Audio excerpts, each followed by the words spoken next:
start streaming. Well, hello, my beautiful people. Hello. We are lovely for you to join us on this lovely Sunday evening filled with technology news. Brought to you by coffee and some having decaf today. And some mystery drinks from Latvia because I took my brother to the airport in Latvia, to Riga, and I stopped by in a local, very local grocery store called Rimi, and I was like, "Ooh, they have some weird stuff that we don't have in Rimis." So apparently, that's what I'm drinking tonight. It's a mate tea drink. And I'm kind of jealous that we don't have this in Estonia, because I love mate tea. But for some reason, it's completely made in Latvia.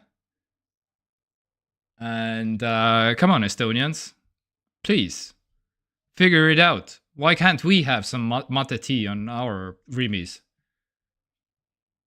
So this is I can't read anything because it's all in Latvian, so I don't know. It says mate on it. That's the so I don't know. All right, I'm cracking this open. In case the stream is my guilty pleasure time of the week, so this is my guilty pleasure drink of the week that I've been waiting for. Okay, not as great as the club mate that they are importing to Estonia from Germany, but I mean, it was cheaper. Can't remember even the price anymore, but it was definitely cheaper. Also smaller bottle, 0.3. But it has more kind of a like a root beer-ish. It's more like a root beer-ish type of drink than the mate. Not bad. Yeah. But if I buy like mate tea, that's not what I'm like really kind of expecting or wanting from my drink. But but should be different. Yeah, it's different. I would say, I don't know. It's not bad, but it's not what I expected.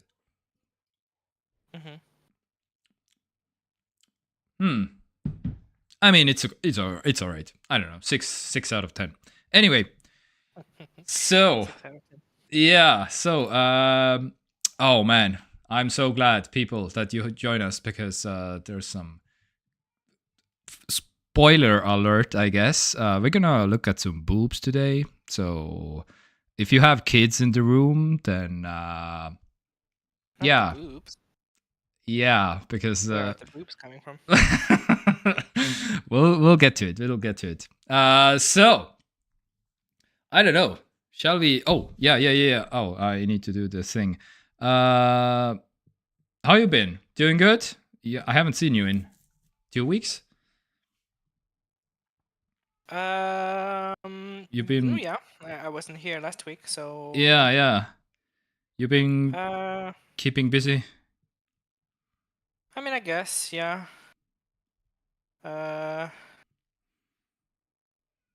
Work is quite busy, so we are now officially back to Volt from Foodie. Yeah. I mean, Foodie still exists for a while. It will exist, but yeah. It's. Are you obligated to wear some Santa uniforms at work, or some? You mean like Christmassy stuff? Yeah. Oh no, nothing like that. Not yet. Okay. Yeah. But yeah, I don't know. It's alright, I guess. Okay. Yeah. It's busy time. You know, I feel like Christmas would be a good time for, like, you know, maybe some chiller time, but not really. Not really in my case. But it's okay. I'm not feeling like super tired. Oh, okay. Okay. How about you? That's good. Yeah, I don't know. Then my brother was visiting and we hang out and yeah, had a great time basically. So yeah, just for a week. And yeah. So, but there have been some developments in the tech news. But I'm so eager to talk about it. Oh, okay.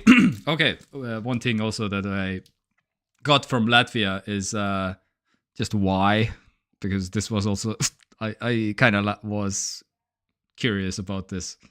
Just why? Yeah, I don't know. So this is a local peanut sweet thing that they sell in Latvia that is just called. In Estonia, it's like literally why this. So yeah, I don't know. I don't know what it is in Latvian, but yeah, I have seen. Probably something to do with just Yeah. mix, like a mixing. Yeah. Probably something. Yeah, or well, we can't name it Twix. How about Mix or something? I don't know. Close enough. Yeah, close enough. Yeah, they will get it. Even though it's like nothing to do with Twix, also because it's the pictures like it's full of peanuts and raisins. So yeah, not even close. So the healthier version, I guess, or something. All right. Anyhow. Before we get, I wanted to talk about the discovery that I made today that was very disappointing. Oh yes. Oh please. Oh, Yeah. okay. So today we went to to like Christmas shop. Yeah. So we went to newscasters Mm-hmm. and some like just small Christmas shopping. I needed to get something for work party that we have. Yes. And also for Maurice needed a pair of boots because his winter boots are like unraveled. I see. And so we went there, and I was like, okay, we should go to maybe Timberland store and get some boots because they have pretty good boots. That's a expensive store, but yeah, all right. Yeah, but it's also very high quality. That's I've been true. wearing the same Timberland boots for the last decade. That's true. That's true. Like literally. Yeah. The Luna has also some Timberlands, which are. She does. Yeah. Let's go. Yeah. And I came to realize that there is no Timberland store anymore in Tartu. Really? Mm-hmm. What? They used Okay. to have a large store near the entrance to Lunikaskas. Okay. And when we came there was a completely different store there, and I was like, I'm like 99% sure that this is where it was. And then I went to Google. Yeah. Googled, and it still shows that it's in Lunikaskas, but it's not. And there's no other in the whole city? And there's no other. So I googled, and I saw that in Kobama they have a store, or at least that's what I thought it told me. And then we went back to the center, and when we were done with shopping, and we went back to the center, and I was like, okay, well, let's go. And we went there. Yeah. But it didn't say there was a store. It just said that they sold it in Kobama, but not even in the Kobama department store. You know, this like. Okay. On the flea market next to it, or something. No. In Sportland, so they had like a small selection. Yeah. And yeah, that was the end of thing. I was like, what the Mm-hmm. fuck? Because I also need new boots, because again, I've been wearing mine for like a decade now, and they are functional, and there's no like tears or anything, but it's it's seen better days after a decade. Yeah. And I was thinking to get myself maybe a pair, maybe a little bit later, like next month or something. Yeah. But now I don't know. I don't really know.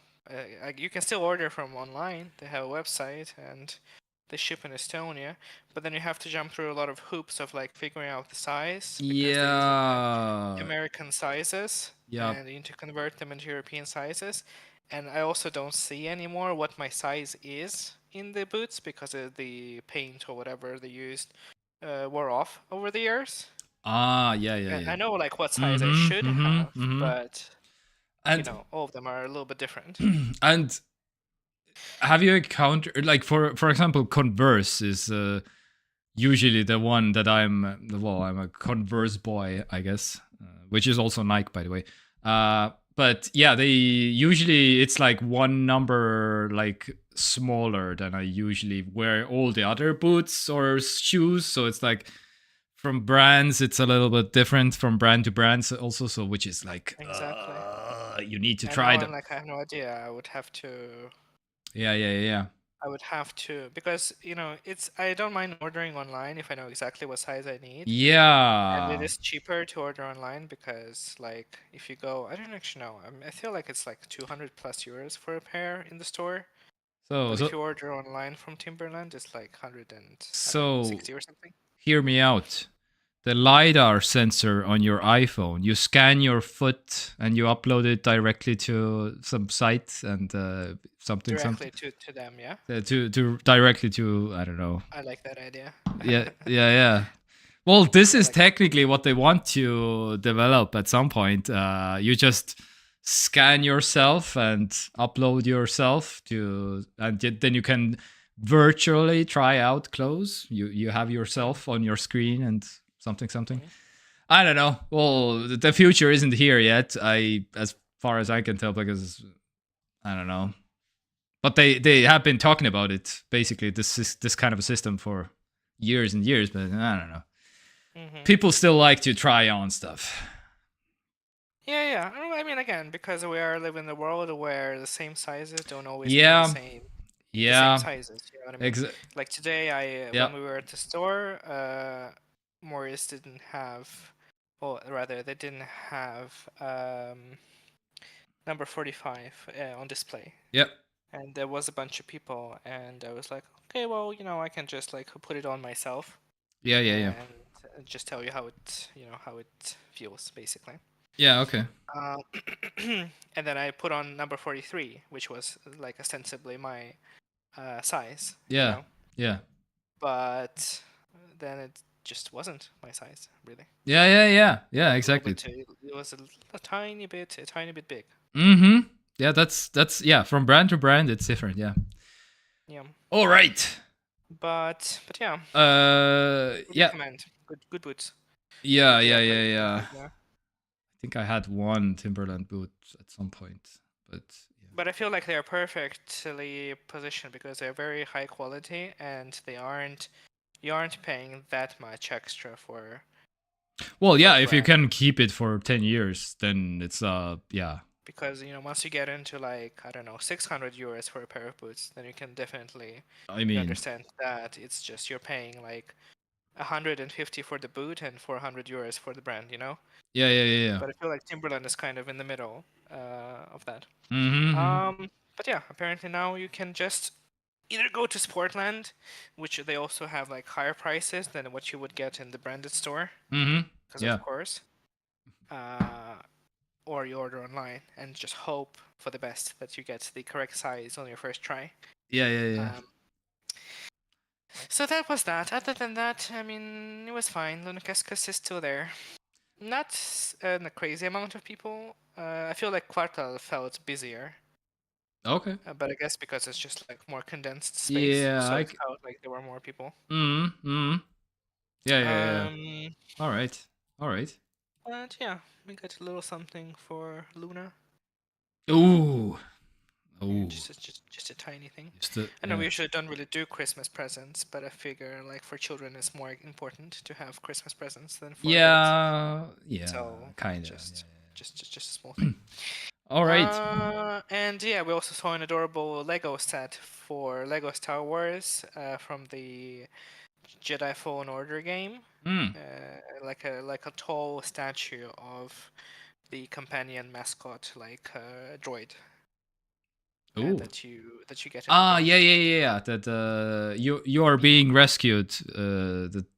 The famous one line that he's famous for. I think you are being rescued. Congratulations or something. No, it's he doesn't speak in the game.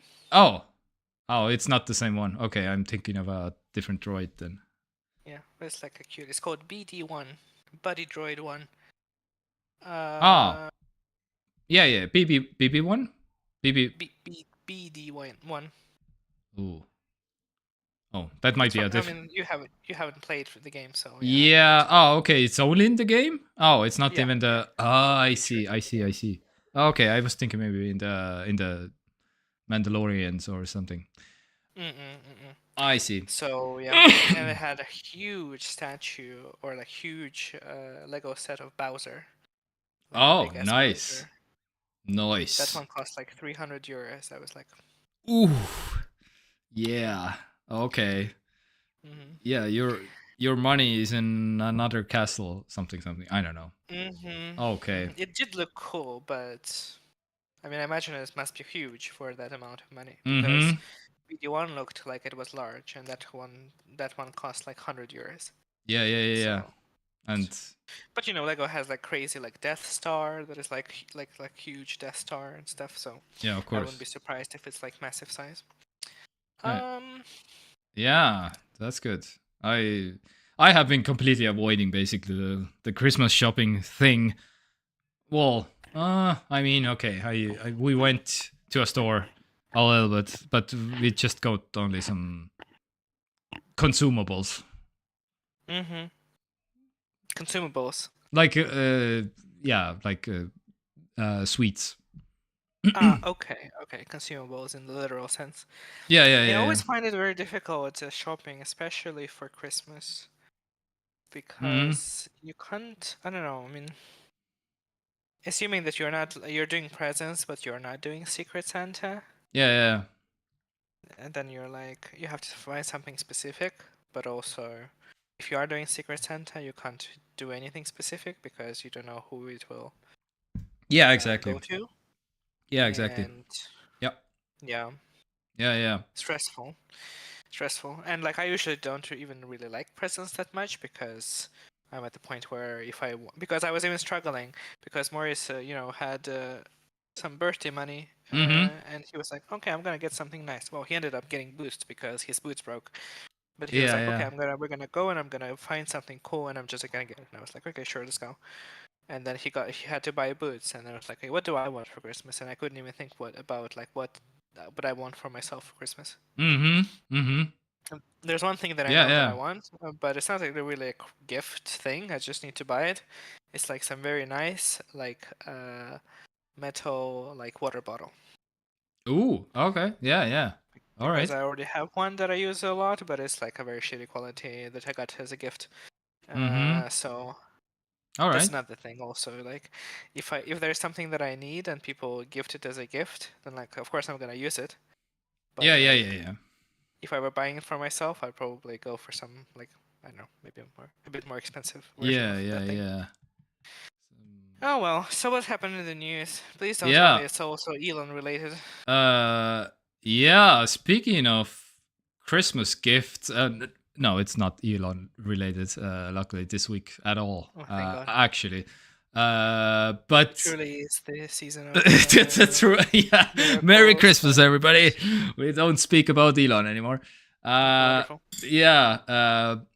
But speaking of Christmas gifts, basically, because oh man, Oh my happy God, Elon Merry came into the Christmas screen. to all of the Estonians because oh wait, oh no, this doesn't work. Ah no. Wait, where is it? Yeah, here it is. Okay.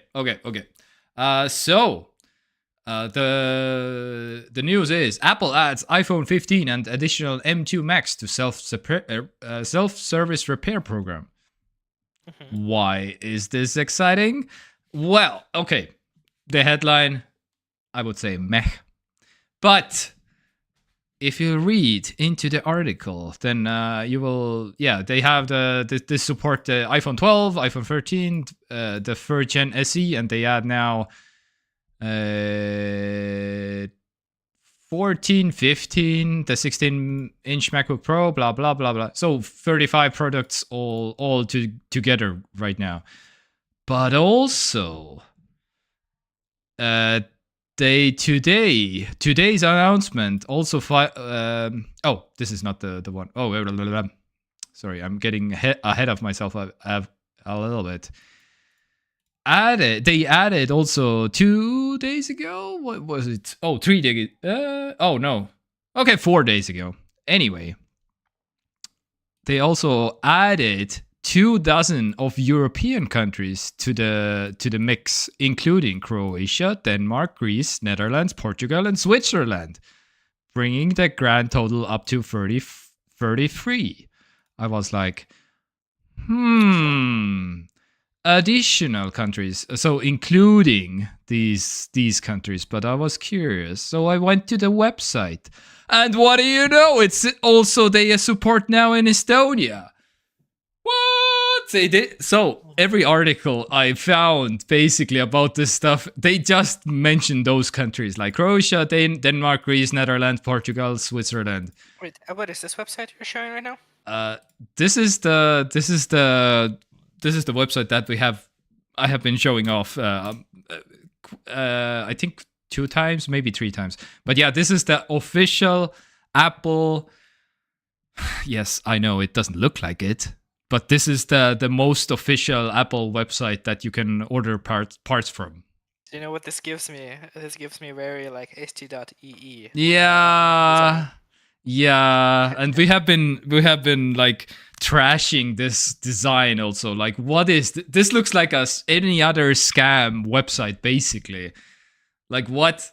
Come on, how is this? What's the address of this website then? Selfservicerepair.eu or .com in other. Wait, I have already been in this. Yeah. That's We have been talking about this website. Now it has a lot more countries. Yes, and now it has a lot more European countries, and now including Estonia. Yeah. Can confirm. I'm here right now. Yeah, even the Estonian language is even here. It's not even like Yeah. It's like a full English thing. or something, but yeah, you can fully order your next fully genuine, complete, original Apple screen now directly from Apple. So, I looked it up. Your iPhone 14 Pro Max would be 422 if you crack your screen, for example. I mean, That's not terrible. It isn't cheap, but at least we have the option now, which is like, yes, please. So, and word of caution. So this 422 is if you send the screen to Apple also. If you don't send the screen to Apple, then it's like 463. But if you do send your old screen to Apple, then it's like 422. Mm-hmm. Yes. So that's what these prices mean. But yeah. I'm checking, for example. Yeah. Like, battery replacement. Yeah. How much is the battery for you? 110 euros. Okay. Cheaper than going to Ideal. I mean, I'm not. Should confirm that is the case. I think it is cheaper. Låt oss film. Good morning. Old screen after self-repairing or before. Old screen. Good morning. Yes, that's good morning was missing. Okay. Old screen after self-repair or before. No, yeah. Well, they will ship you this. Oh yeah, that's actually. I don't think you. Oh, what's the order? Yeah, if you want to send the screen, do you have to send it before? No, I mean I'm pretty sure. No, yeah, I'm pretty sure. Also, you will get the screen. You also don't have the utensils to remove the screen unless you order from them. Well, yeah. I mean, you yeah. Yeah. The way that Apple would want you to remove the display. Yes, exactly. Yeah. It has to be like you will get the new screen, they will they will charge you the full amount, and then you will when the screen arrives at there, and then they will like credit you back. Yeah. That makes Apple can do whatever they they want. Yeah. Well, it is cheaper. So Ideal changes a 14 Pro Max display for 507 euros, and here you pay 463 euros. Or 422 if you return the screen, right? Yeah. I'm looking at the battery. The battery is kind of like wild, like 110 for the battery. But if you return your old battery, 57 only. That's pretty good. That's pretty. And I imagine it's not so difficult to replace a battery compared to a display. I'm not sure I would like replace a display by myself if I needed to. Yeah, depends on the tools basically. If you have if you have like this thing, iFixit that I have, like with all that, then it's like no problem at all basically. But and yeah, you have to YouTube video and this thing, no problem at all. But yeah, if you don't have it's harder. It's definitely like hard, I would say. Because I mean, if you are someone who is considering doing this yourself, chances are that you already either have the set of screws and drivers and stuff, or you'll be willing to also buy one. Well, you can technically also rent the things also here, right? So they have all kinds of like this nylon spudger, this all these tools that they have here. Yeah. I think it's good. When you have so many options, you can try to do it yourself. You can pay a bit more and have it done for you at a whatever, like certified, reseller place. If you're not sure if you can do it. Yeah. For many people, like the extra money you pay for it would be worth the hassle, Absolutely. Like, don't get me wrong. This is still like, this is not like the godsend, because this is still expensive. Yeah, of course, but But at least the option is here. This, Yeah, exactly. But if I have a 1,500 euro phone and I somehow screw up massively and end up destroying the display, then it's still cheaper to repair it for 400 euros than to get a new phone for. And the biggest problem also. It's interesting to know what will be the success rate. The success rate of like people repairing their own stuff. Yeah. For the record, I have if I would have to guess, I've probably have replaced like, I don't know, 50 iPhone screens, maybe more.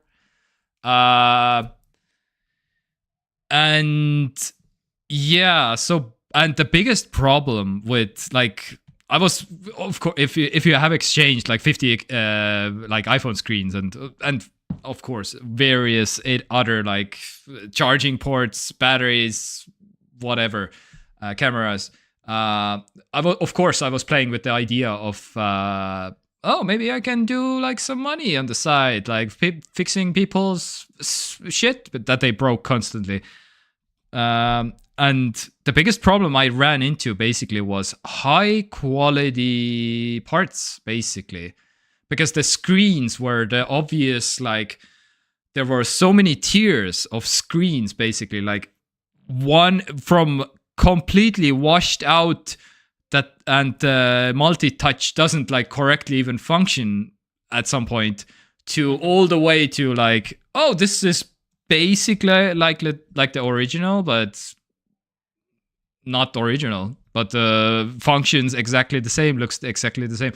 So there's a huge range of like barely functions, but still is a screen technically, to like actual good stuff. And it was so hard to distinguish them from on AliExpress or eBay or whatever, basically. So they all say like their highest quality screen or whatever, and then it arrives, it's like just trash, basically. And I'm like, oh my god, okay, and now I have to wait another 3 weeks to order a new one. Okay. But this is so yeah, and basically almost all of them didn't have the contrast of the screen. So the very deepest blacks to the brightest highs. So even if the touch functions were absolutely perfect, the contrast was usually a little bit off. And if you have replaced a lot of screens, then you can like, oh, okay, this is a replaced screen. Basically, you can tell, but only if you have replaced like many screens, basically. Mm-hmm. So it was pretty not. It was pretty difficult to get like a high quality contrast screen. So but now you can, because of this website, which looks like a scam website. Absolutely. Still, why doesn't it have even a Apple logo on it? Like, what? Why isn't it on apple.com somewhere? What? Why is it? Why is it even EU? Selfservicerepair.eu is the website. Like, what? Come on. Because it's for the entire EU. I mean, yeah, but EU is considered for basically the cheap ass domain, because it's cheaper than individual, like EU is cheaper than EE, for example. So if you're gonna do no, I've been buying domains for years and years, so EU is cheaper than EE, and EU doesn't have the domain authority technically than EE does. That's why all the websites in Estonia, like, even if they are like positioning themselves towards we're all for EU customers, they don't even do they do local domains all the time, basically. And if you're really cheap, it's not like a Estonian website. Sorry? But it's not like an Estonian website, so. Well, it's in Estonian technically. Yeah, but I mean. Yeah, I know. They're gonna ship you parts from Estonia. Yeah, but they. Yeah, I know, but still. It is. EU. Nobody uses EU, basically. That's. EU is used for all the EU official websites, for example. Yeah. I mean, but for businesses, they usually do only local. What? I'm more fascinated by the fact that the same website is used for the UK. That's funny. Yeah, I was just realizing also that. Yeah, that's what I mean. Like, what? If you're in UK and you want to order parts, you have to go to a EU site? What? They're not even in the EU anymore. What do you mean? Oh, yeah. Who else is on here? Yeah, they have Latvia and Lithuania also. Mm-hmm. Oh no, yeah. Lietuva. Oh, okay, yeah, Lietuva. Yeah, Lithuania. Yeah. Okay. Yeah, and Suomi. Very nice. All right. Anyway, not for US. It's for the entire EU. Pretty sure they don't sell them in USA. No, they do actually. They do also the same thing in US. Is it .com, right? Yeah. Selfservicerepair.com is the US site for the same thing. It's still a European Union domain. All right. Anyway, but yeah, the big news is, yeah, now you can get actual parts. So batteries, speakers, cameras, screens, the the SIM card slot, even if you want to, like €8, and you will get the SIM tray. Very nice. Taptic engine, the upper speaker, €83. Oh, okay, for the 14 Pro Max. Yeah, and the true depth camera. Oh, just you mean the camera? Yeah, that the camera. That's a bunch. Yeah. That's so they most of what you will basically need. The first thing is to go. The first obvious one is the screen. The other one is the battery. That's basically like, I don't know, 90% of your repairs. Mm-hmm. Yeah. Anyway, I'm glad.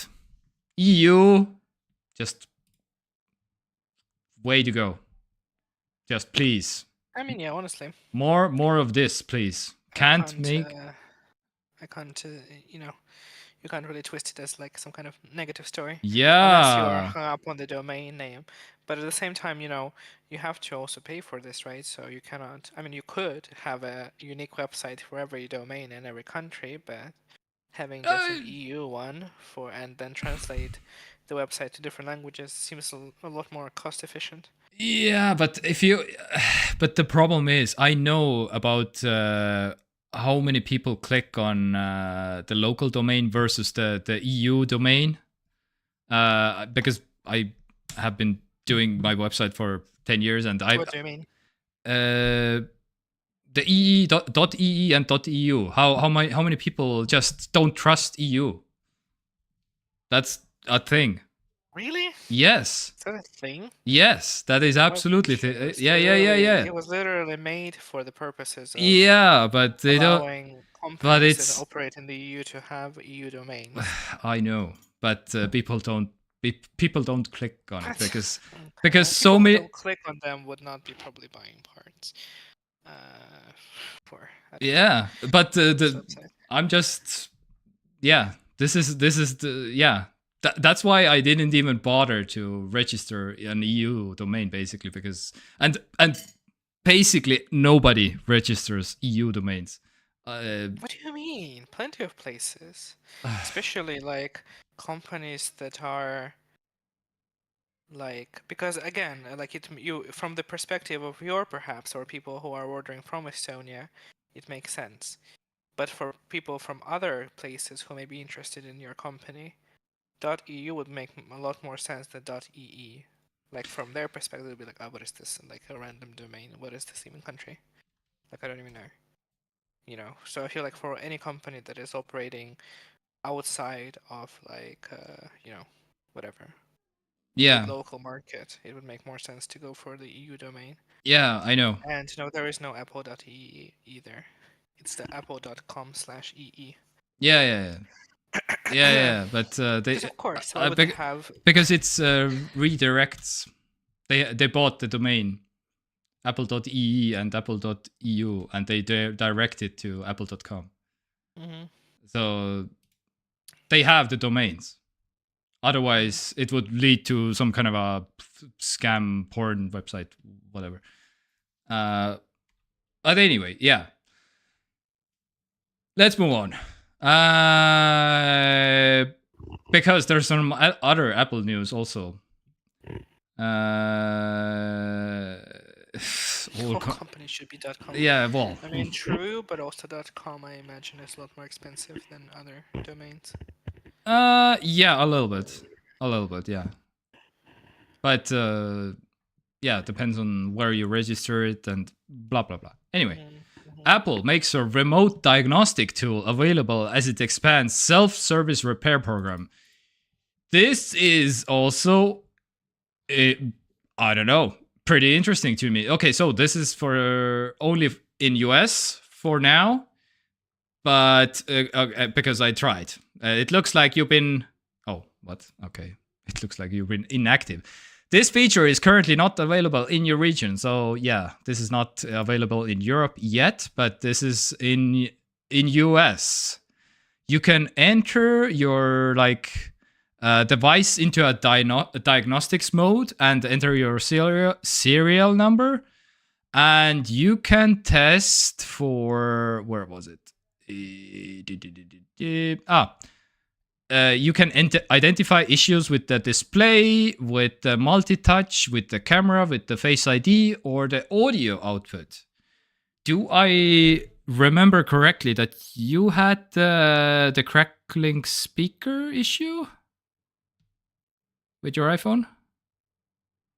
I had a issue with my AirPod. Oh. But not with my iPhone, no. Oh, there somebody else had the. Who was it? Oh, Can't. TekTok, sorry, I was gonna say that Lotus of Him said that your name is taken at .com, and I just checked what is registered. So at my full name, nothing's registered, but Komarov.com is a website for some sort of like designer, I suppose, who Mm. makes like dresses and cocktail dresses and stuff, and this is her like online store or whatever. Yeah, yeah, that's, yeah, that's funny. yeah. I mean, so secret self promotion here. Secretly, you're behind this enterprise program. I really am, yeah. I Yeah, yeah. designed all those dresses. This is what I do in my spare time. Yes. Uh, but yeah, I did But have a crackling AirPod, and it's such I don't know. There's so many different problems that wait, you happen with still have AirPod. it? I thought Oh no, you. no, no! I already got rid of my AirPods a long time ago. Oh, okay. I'm now a over the ear headphone person. Yeah, yeah, yeah, yeah, yeah. I was converted, and honestly, mm, not don't regret it. Yeah. But yeah. Yeah. All right. Then. But yeah. So this is coming to Europe also next year, which is Mm-hmm. which very nice. Very nice. You can. I would love to have some more tools like this, basically, because yeah, just plug it in and it's immediately tell you like, oh, by the way, yeah, Honestly, I these hope it's issues. quite like comprehensive, so it like just scans your phone and it's like okay, it's not just like it's not just like it scans your phone and it's like oh you're good to go, that's good job. Yeah, yeah, yeah. It's more like just scans it and gives you like all the different info that you may want, like your battery state, your like Yes, whatever. battery was the one that I wanted to bring up also because the health of the battery, like how many like I don't know cycles or something.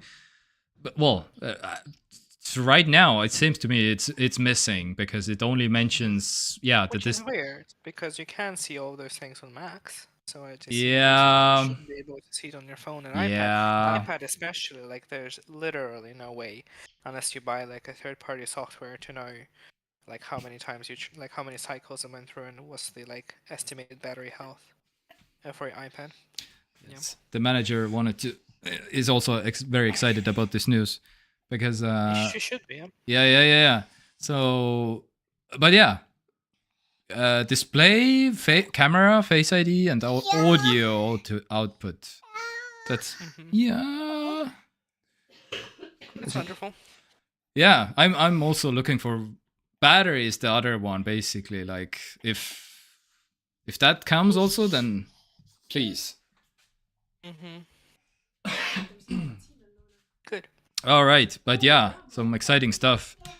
Maybe I should open up a iPhone repair center now because I have like actually Should, yeah. because there was when I was repairing some iPhones and they were like, yeah, I would like to have the original screen. I'm like, there is no way because Apple doesn't sell you one. So how only if you find another iPhone somewhere on the street or something, then maybe you can have it. But Oh, now you can. now you There are can. so many iPhones nowadays in Estonia. Yeah. This is like the upper middle class phone. Yeah.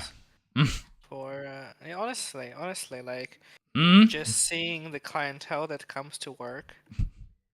Yeah. Like so many people just use iPhones by default. Especially I saw it when we had a cash desk and I had to like actually accept payments and like at least 50% of people coming to eat used iPhones to pay for their orders. Oh man, I didn't include it. Oh, did I include it? Oh no, I didn't. But oh no, I included it. Okay, it's coming. The news is coming.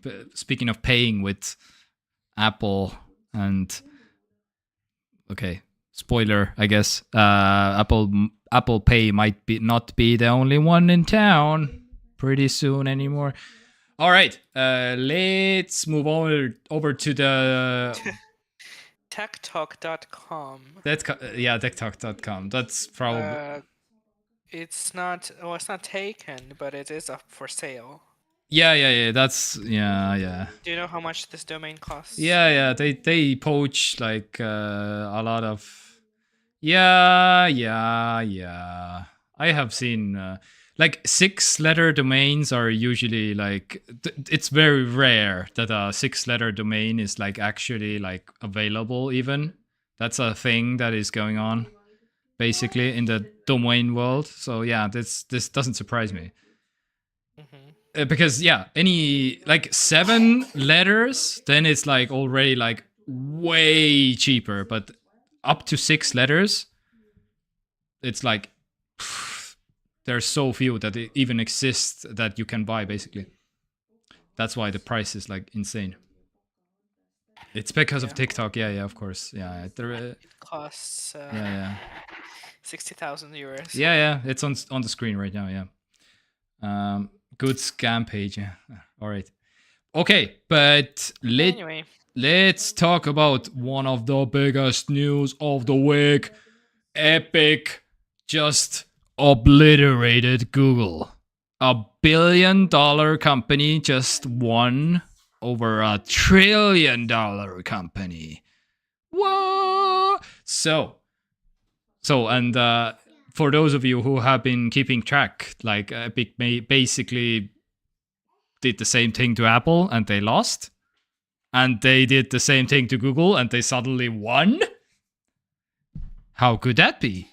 Well, basically, it comes down to Google technically allows third-party stores on the Google Play Store, which Apple doesn't. But Google actively, so you are allowed to basically have the third-party store on Google, but they basically make it impossible to actively use it. So the users can have the store as far as I can tell, but they can't like. There's some kind of an error message that pops up, and they are not able to use the third party store basically. So they're actively preventing you anyway, and that's one, and the other one that basically made Google lose this case was Google just wrote down all the bad things that they are, all the walled garden rules that they are like planning to have, and they just found the documents, the evil documents that they wrote down. Like, let's do these all evil things, and those papers basically leaked to the court, and that's why they lost. Basically, okay, of course I'm oversimplifying, but as far as I can tell, that's pretty much how it went down. So because of these two reasons, and oh man, like, so basically, Tim Sweeney was celebrating on X, on Twitter, up 9 cities and blah blah blah. Here it is in writing, and Elon Musk, congratulations, and Tim Sweeney is like, thanks, on to Cupertino, which means they're bringing the fight back to Apple also, because this is pretty massive. Because this is very similar to the Apple case. The only those, as far as I can tell, if you build the walled garden high enough, like Apple did, then Apple is good. And if the garden is a little bit lower, then you suddenly lose, like to Google. So Google, because they were arguing basically the same thing. So they were like the monopoly that Google dominates the Google Play Store, and they don't want to pay the 30% cut basically to Google. And the same argument, as Apple 3 years ago. Oh man, and I mean, I feel like Google's case is a lot worse. I feel like it's a lot harder to argue against Apple's approach, because like conceptually, you should be allowed to sell apps probably on Apple's platform, right? Mm. As like Ap- third-party stores. uh, Mm, that Apple should have third-party yeah, stores. they should allow it, right? Well, But I they feel they like, have to, yeah, in the EU at least. That's yeah, but I feel like not allowing third-party stores is still better than what Google was doing. Because it's the equivalent of like creating a physical mall where you, as let's say Google is the landlord of the mall, Mm-hmm. and they have like a department store, like Yeah. Kobamaya, let's say, department store, Mm-hmm. and they do like rent out space to other retailers, right? Yeah. And allow them to exist, but then they like cover all the like displays and stuff with like, I don't know, ads for their own department store. You know what I mean? But they Y- still charge these people probably money for existing on Android. And Uh, yeah, that's what I wanted to say. I'm pretty sure it's only based on transactions, the 30%. Uh, I So don't. Google is making money either way, but they still make more money out of people buying from them. So they're still Of like course. monopolizing the market while exploiting other companies who are willing to sell their goods on their own storefronts, Mm-hmm. while Yeah. also making money from them if they do end up selling something. Yeah. So that's Yeah. why it's kind of worse, because in Apple's case, I mean, yes, they will have to change it, in the EU and probably everywhere at some point. But Mm-hmm. like, if you have a closed platform that offers products to their customers, nobody's forcing you to buy from them, right? And if you're not like satisfied with this kind of practice, which is like intrinsically like monopolistic, of course, because all companies want to be monopolies at Yeah. some point. Yeah. But like, it's much easier, for as much as we're saying that, oh well, it's a walled garden that you can't escape from. You can, but you're just not having iPhone or whatever, and just like not using an app store. But Yeah. and the same for like other closed systems like PlayStation, for example. And it's a fair criticism it's fair enough to criticize them, because they are also in complete control of pricings and complete control of like Yeah. what things go and don't go on sale and stuff like that. Yeah. And But for what Epic is arguing, I feel like, yeah, it's gonna be harder to repeat this case in Apple's case. yeah.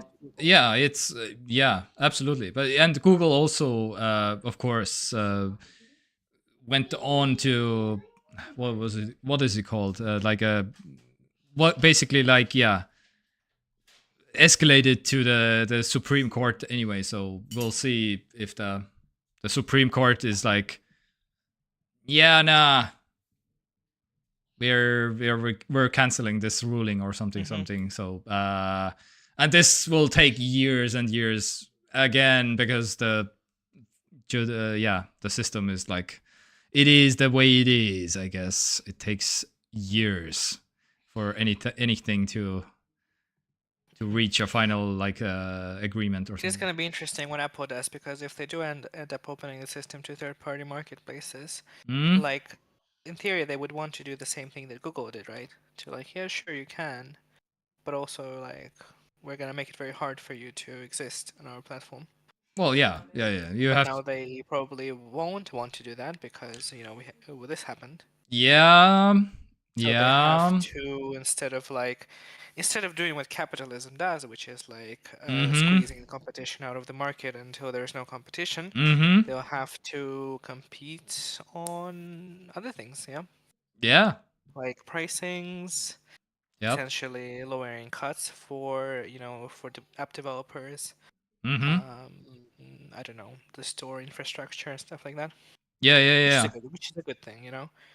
Which is absolutely a good thing for the end consumer because I more. mean, I suppose. I mean, I kind of also I don't know. Like there's so many things that are connected to this as well. Like digital Mm-hmm. marketplace infrastructure is such a mess completely. Like, and it's completely untapped by regulations. Mm-hmm. Like recently, I remember, I don't have the article, but I read that EU, whatever, like I don't know, Commission of whatever, I don't know, technology or something, Mm-hmm. decided that people purchasing digital products on whatever storefronts Yeah, yeah. should be entitled to do whatever they want with these products, including reselling. It wasn't like a Yeah. law or anything like that, but it was Mm-hmm. like a thing that like conceptually like they should exist, which doesn't exist anywhere, like not anywhere, minus the NFTs that you maybe can like buy and sell. But it should exist, right? Because why wouldn't Hmm. it? Because how are digital Mm-hmm. products different from physical products? It was the same. It was the thing where um, recently there was also news that PlayStation will pull a shit ton of content that they were selling on PlayStation Store, but not the games, but like some kind of like, I don't remember, discovery shows or something like that.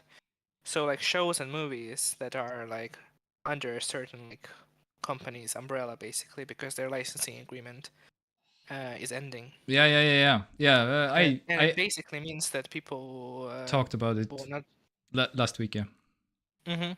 But like, if they would like remove these products from their stores and remove the ability for people to download and consume this product, Mm-hmm. then like it doesn't. Then it means that like they didn't purchase this product, and conversely, it means that companies who are selling apps and Yeah. services and content on the internet through their storefronts should not be allowed to advertise it as selling things Yeah. because you Yeah. don't have access to these things in perpetuity. Yeah. Yeah. You Yeah. have Yeah. that in video games as well because digital storefronts close and stuff. Mm-hmm.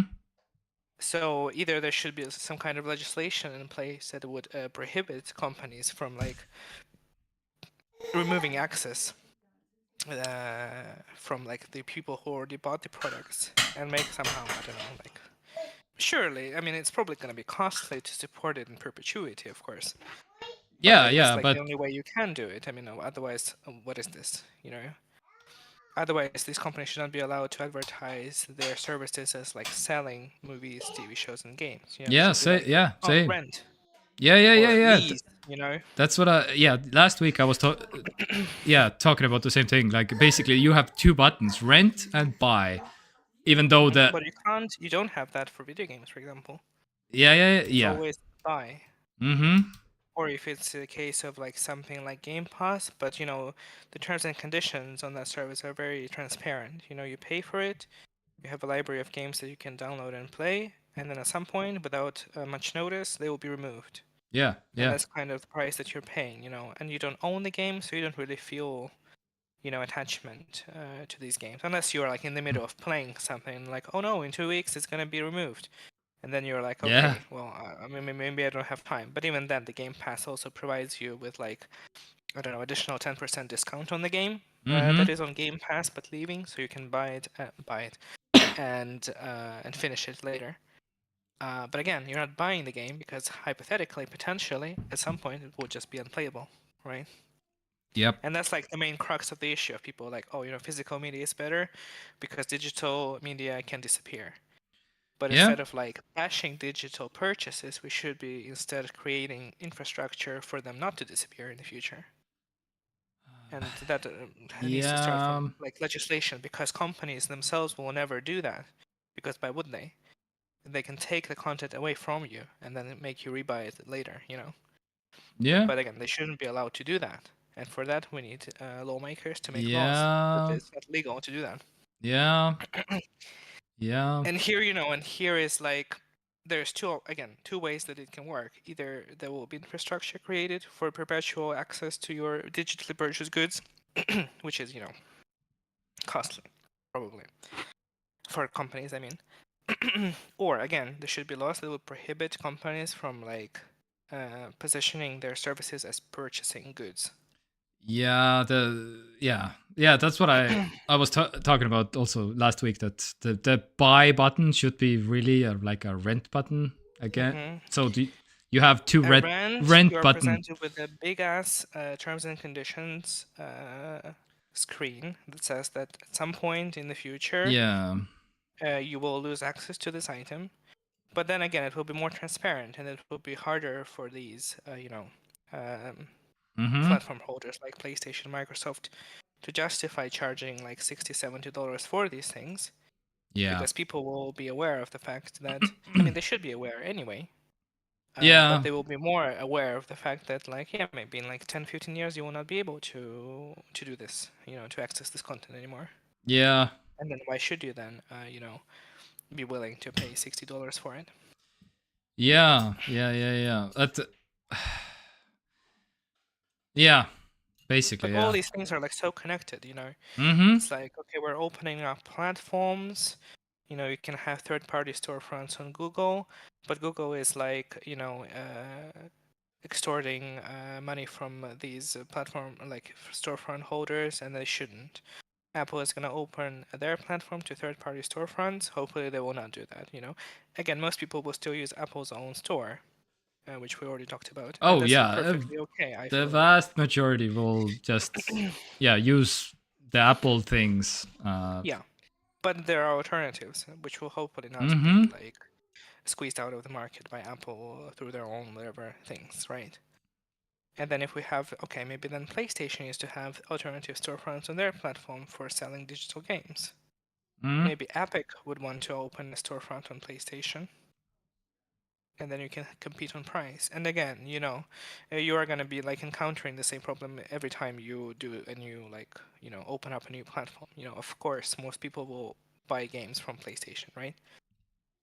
But Yeah. if you have competition, and the same way as Yeah. like Yeah. most people will use Steam as opposed to Epic, even though Epic Store like has like different, like, I don't know, alternative, like, Mm.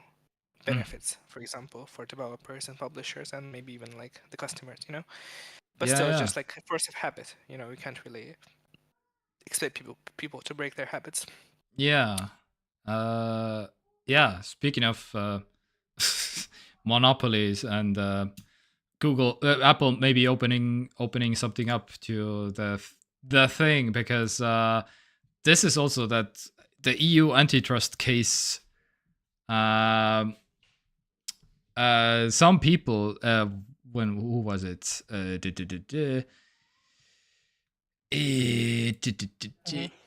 Oh no. People aren't Uh, aware.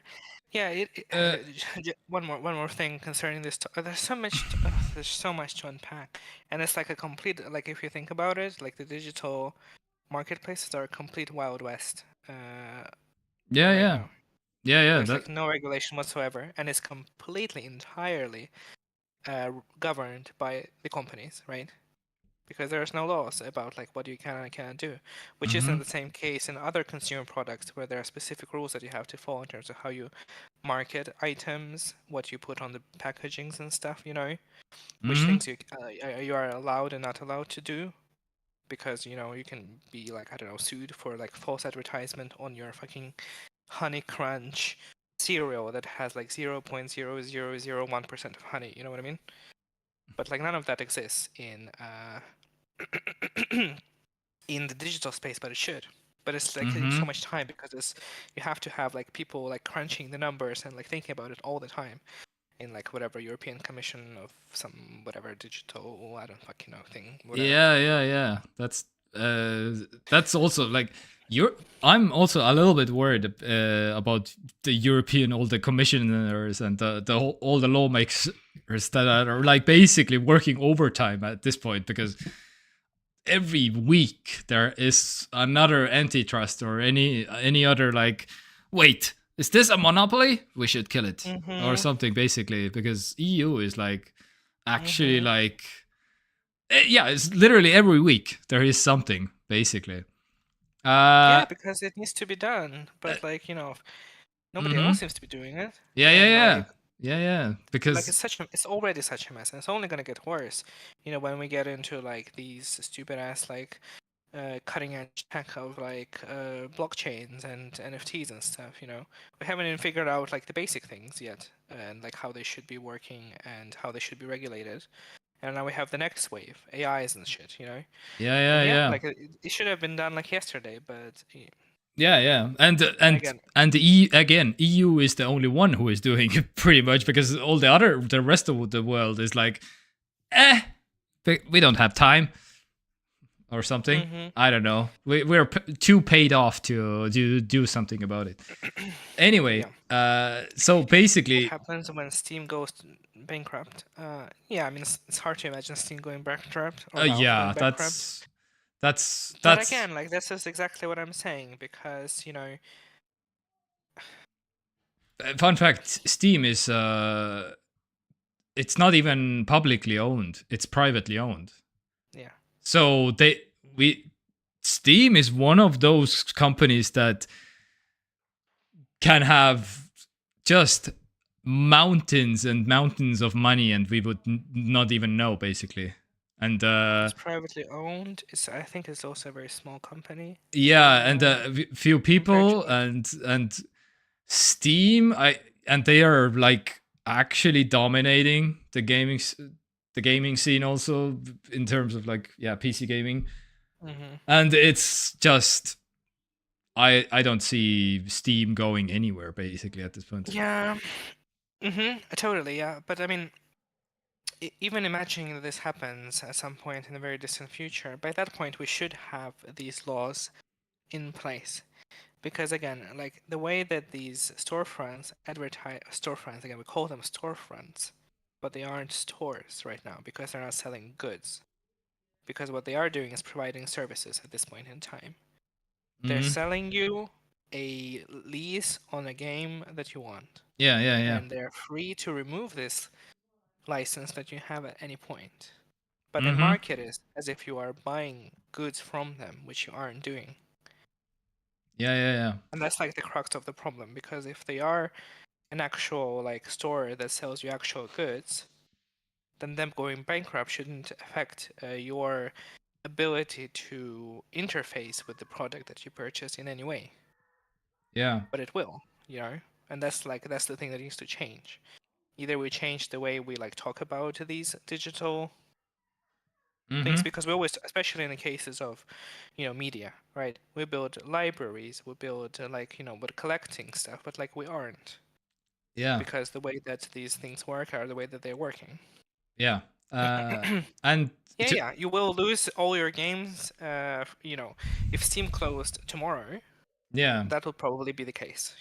I, uh, Yes, we probably would lose so lose if all the games. so, Lotus Film, to answer your question, how will you react? I would be basically like, eh, because I'm the type of gamer who, if I want to play a game, this is the only game I play. And if I'm like, okay, my Steam library probably is like, I don't know, maybe 10 games or something.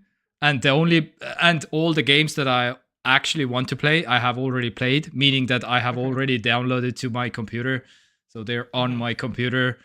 So there's no game on my Steam list that I haven't downloaded that I still want to play, basically. So Yeah, I mean, at this point we're getting into like philosophical territory of like attachment to physical but things, of things you possess and you have access to, yeah, and then you may not have access to them at some point. And like, I yeah. mean, I would be pissed in the sense that I spent money on it and now I don't have access to it anymore. I mean, yeah, you But don't have access to new games that you haven't downloaded, but well, no, I I mean, like for example, like Steam Digital Library closing and they going back and be like, okay, your hundreds of games are now removed. oh, okay, yeah, well, Um, yeah, yeah, yeah, yeah, yeah. so it's not great, Yeah, well, but yeah, all the deals and all the upcoming games, of course, it would be like, okay, what? Yeah, well, then I will just sail the high seas and yatter all the. yeah, I was going to say, because if we are also, If you're I mean, going, in the environment that we exist nowadays, I feel like it's a lot easier also to justify piracy as like a valid way to experience games. Well, Because again, like some people may not be willing to pay $70 for leasing a game, right? And I feel like that's actually kind of okay because, yeah, and especially in cases of platforms that create games and storefronts, then close the games and storefronts, and then like remove the games, and then also try to resell them, like Nintendo. I feel like Nintendo is the worst of all in this sense because like we are looking at the new Nintendo console next year, yeah, probably. And I'm like 85% sure that it will not have backward compatibility with Switch. And they'll yeah. probably try to sell the games they already made again for $60. I Well, mean, sell again. and even if they, even if they had a backwards compatibility, the hardware is just weak. Yeah. Yeah, You mean what, Switch 2? for the Switch One, the first Switch. Like it's not like it's a yeah, it's not a powerful processor in the first Switch. So No. This is pretty shit, yeah. yeah. Okay. But I mean, yeah, to answer this also, question in terms of like losing access and then like pirating games. Mm-hmm. This is also kind of good because this is an option that is always available to you. So hypothetically speaking, if like in 20 years Steam collapses and I really want to replay Baldur's Gate 3, Mm-hmm. I probably will find a way to replay Baldur's Gate 3. You know what I mean? Yeah. And will I be pissed in the moment that I mean, I probably would be a little bit upset about Well, yeah, because we are used to it. If there was no Steam, then we would be like less upset because yeah. Losing my like PlayStation Rumble would be upsetting because it has of course, a shit ton of games. yeah. But I feel like if in 20 years, if we haven't figured it out, we haven't figured this like digital marketplace logistics by the time Steam hypothetically announces bankruptcy, then I don't feel like we are gonna get anywhere at any like ever. If at the point of Steam bankruptcy, we aren't at the point where Valve is like mandated to basically like surrender all of their assets to like, I don't know, in the case of bankruptcy, I don't know, surrendering all their digital library to some like third party whatever digital archive for people to be able to download their purchases or something, then like, I mean, I don't even know what to tell you. It's fine. Okay. Lotus Film has a question for you. Have you Most seen popular superstar of Tartu? the latest most popular superstar in Tartu, Mandarin Duck? What it? I feel like I'm missing out because I'm not living in this city. What are you talking about, Lotus Film? Please elaborate. Yeah, I'm also confused. Mandarin Duck. What does it mean? Context me. Context. Yes, we need it. Oh, okay. That was fast. Ah, okay. Ah, yes. Okay, because yeah, this is Lotus, a film we are talking about. So naturally, we have to have like some kind of a animal segment on the show, I guess.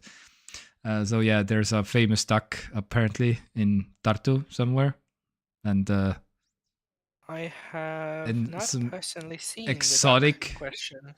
exotic duck. Looks pretty. Oh yes. Oh, the mandar. Yeah, I think something I saw at some point. Okay. Anyway, please. Ooh, We are getting back to the technology. So looks cute. yes, very cute. So, but let's continue with the technology before we derail too hard here. So, sorry. If we must. If we must, yeah. Okay. According to 3 people familiar with the matter, they said, we don't know the names. We just know they are working in the EU antitrust case at some point. Somewhere. Apple has offered to let rivals access its tap-to-go mobile payment system, so meaning Apple Pay, Apple has officially like said only for those 3 people. Who said it? What? We don't know, but apparently, yeah, Apple is offering. So imagine Google Pay or Samsung Pay on your iPhone, I guess. Maybe at some point. We'll see. That's basically the news. So it's not just app stores. It's just not. It's not like parts available. It's also like these kinds of things. So yeah, I don't know if you're a massive Google Pay enthusiast or something, then we're gonna see some new stickers wait. on in Rimi and Coop. Are we talking about? Wait. Are we talking about? What are we talking about again? Are we talking about tap to pay? Yeah. Oh, that's not then Apple Pay. No. It's the thing that you can use your iPhone as the bank terminal, and you can use your iPhone to charge people with tap to pay cards. Oh, did I read it wrong? Access the tap to go mobile system payment used for mobile wallets. The NFC make it empower the market for dominance of the mobile wallet markets. Oh, is it? Oh, that you people pay you? Okay, so but okay, but yeah, but this okay, it's connected.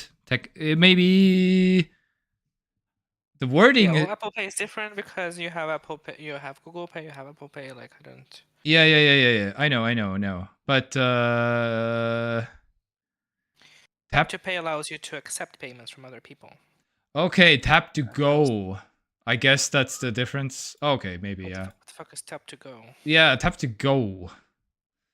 Not tap to pay. I don't even know. I get. Tap to go. Yeah, I don't completely sure either. But anyway, it has to do with the near field communication NFC, the chip that Apple basically has locked down to. Well, you can do some NFC like tags if you want to, but apps are not allowed to access the NFC chip basically. So, and that's they're basically opening up, and this can lead to the thing that I talked about also, but also to the thing, yeah, that you can that you can phone as an can act as a mobile terminal that people can pay you basically. So basically probably both. But anyway, we don't know. We still we still we still need to. This is a very cool thing. We still need to know the names of those 3 people that's apparently said that the Apple is totally willing to do the thing. So, but they don't know even the names yet. So, anyway, so we are shifting to a very important topic now in the tech news world because boobs. So, Twitch allows artistic nudity and immediately regrets it. Oh my god, yes. Yes. I haven't heard about regretting this, but I talked to Maurice about this. Yeah. Like what things are now allowed to. So what do you so yes, oh, this is perfect because you haven't heard about like why did they regret it? I haven't. Yeah, what do you think? What happened? What happened? Yeah, I don't know. Yeah, if people misread the guidelines and just I don't know, did like porn cams or something. And well, yeah, it's that they. Yeah. I mean, it's basically exploded with boobs and butts and everything in between. So yeah, that's exactly what happened. Because of course it did. Because the internet is goddamn horny. No, but they allowed it. right? I'm getting to it. Yeah. I'm getting to it. Mm-hmm. So, foreign live streams, for started making streams, OnlyFans started. Yeah. Mm-hmm. So basically, yes. If you're like, why would Twitch ever allow this? What the hell is wrong with them? And the answer is, of course, OnlyFans. They're looking at like, oh, they're making some money on Yeah, OnlyFans. because you can have like there's plenty of creators on OnlyFans who do like suggestive content that isn't porn or something. Yep. Like I don't know, they can do like cleaning streams and skimpy outfits Yep. and whatever. Yep. Some people find it interesting and pay for it. So, Yes, exactly. like. So, basically, what happened before that is a viral topless stream went viral. A viral topless stream viral. Anyway, her name is Mork Pie. And that's okay. So here comes the please, if there are kids watching, please. You're gonna show it? Wonderful. Yeah. But I don't care. We don't care. So again, so this is Mork Pie, like a famous Twitch streamer, basically, that got banned for doing boob streams. Well, boob streams in the terms of like you didn't see anything, but he was as you can see from the pictures. So I'm gonna show now. Like, it's most of the boob is. Yeah. So yeah. So this seems to be wearing something as well, right? Yeah. Okay. I'm getting to it. So this was the stream. She obviously doesn't show like stuff, and that's the whole stream. You don't see anything. And stop looking for links on my below this YouTube video. I'm not showing you anything more. But allegedly, she didn't have anything on, blah, blah. But okay, we're getting to it. Anyway, so totally harmless. And but she went viral because of this stream, basically. And she got banned from Twitch. And Twitch said that... here are the 3 reasons why you got banned. First was a lap dance, and she was like, what? A lap dance? I don't even have any other humans in me here in this room, basically. I'm all by myself. Completely, like, what? The other reason was... Oh, what was the other reason? I can't remember. Anyway, but the third reason was... that she's like suggesting like she's doing something else because she's clapping on her stream, and I will now play the clip that where you can see her clapping. For Doctors Without Borders today, we hit the goal, and then... So you can clearly see that she doesn't clearly show her hands while clapping, so it might suggest something else or something, but she is also... I will play now this clip. It says, making explicit gestures towards breasts, buttocks, or genitals on stream. That one I can kind of see. Okay, what's the other one? Because when I would get like a donation or a sub, I would do this, right? And I'm clapping my hands, but that looks like something else. But I am clapping my hands. And I do, throughout my streams, I do lift my hands up to the camera. Okay. Anyway, yeah, so this was the... Yeah, it's not even the problem. I don't know. Because of all of this, because she went viral, like Twitch saw the opportunity, like, okay, let's add artistic nudity to with some exceptions, and it has to be properly labeled, and blah. And for 2 days, Twitch basically exploded with like anything. So the whole platform was like with filled with absolutely everything. And even I just went to the Twitch website before the stream. I swear to you, I was doing research. And if my girlfriend is watching, I'm 1 hour ago. I was doing research basically here. So Twitch .tv. Even if you look on the front website, it's not that bad anymore. Okay, doesn't matter. Never mind. I guess maybe I have to Okay, so basically, it's completely went out of hand. Like all the streamers wanted to go viral or something. And then, and what did Twitch call this? A great deal of new content that was allowed under the updated policy. Also known as fucking anything goes, pretty much.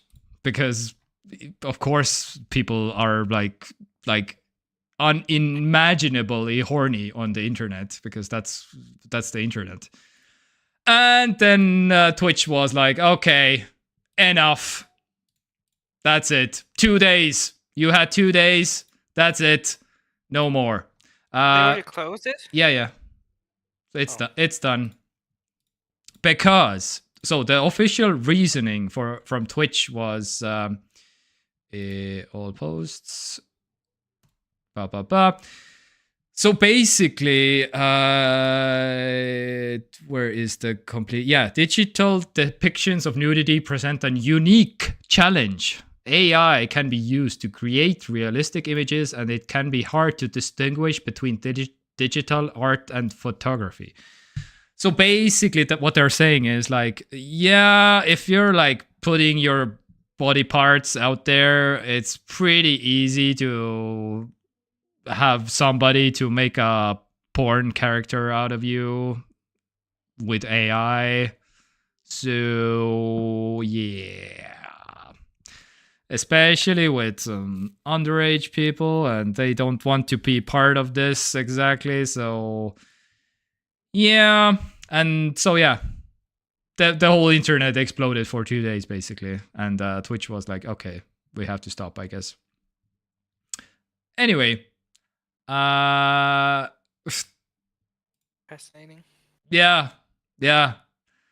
So the official reasoning is, it's gonna be used to train AI, and who knows what that will lead to, and we don't want to be part of this as for now. But yeah, it was. But also, okay, I want to point out one thing. So as Morkpie was before she got banned, she was claiming that she had a top on during the whole live stream, this thing. Mm-hmm. And I did some research for quite some time, and if you clap with your hands, and if you have a blouse on, and well, I don't know about you, but I had some physics classes in my primary, like high school. I don't know about quantum physics or whatever, but I know about physics. So if you clap your hands and your boobs shake like from left to right a little bit, like in this video, and she demonstrates it also in this video. That looks like something else. I'm saying she might have been naked in this stream, probably. But hey, I only had, I think, 3 years of physics. I'm not completely sure on the boob physics, but this looks very much non-shirt. I don't know about you, but again, 1 hour ago, I was doing work researching this story. So I didn't really think it matters because she still didn't really break any rules, right? This is what I don't understand about Twitch, because they make like some weird ass rules, but they don't follow their own rules. Like you can clearly see that nothing's happening. I mean, of course, it's sexually suggestive content. Yeah. And Twitch has been playing with it for a long time. But the way they're like approaching this is such a weird thing, because obviously they want to make money off of horny people. So Of- what I say they of- should have done Mhm. is basically make a category for OnlyFans on Twitch. Mhm. Just a full-on category, commit completely. No like artistic nudity nonsense, none of that bullshit. Just full-on hardcore porn living alongside Yeah. public speaking and Pub- making Legos yeah. and painting Yeah. Warhammer figurines Yeah. and Exactly. making music and playing video games. No, I'm serious. I'm completely serious. Yeah. So Yeah. make it a completely multidisciplinary platform Yeah. where you can do whatever. You can go to watch someone play Fortnite and then go some other channel and I don't know, bust a nut or something. Nice. But Very also nice. along with that, thing of making the category, what they should have done if they really wanted to make a splash is to make some make it maybe limited availability for certain regions, and come up with some cool, comprehensive system for age verification. Well, yeah, that's So oh, it's not just like I confirm yeah, that I'm yeah. 18 plus clicky, but like some actual tech that would actually, verify people's age. I don't know Well, how the to tech use is it, that there what sending. yeah. Which that's was it UK? Yeah, I think UK. Yeah, porn age verification. This was also actually yeah. Oh, is it this one?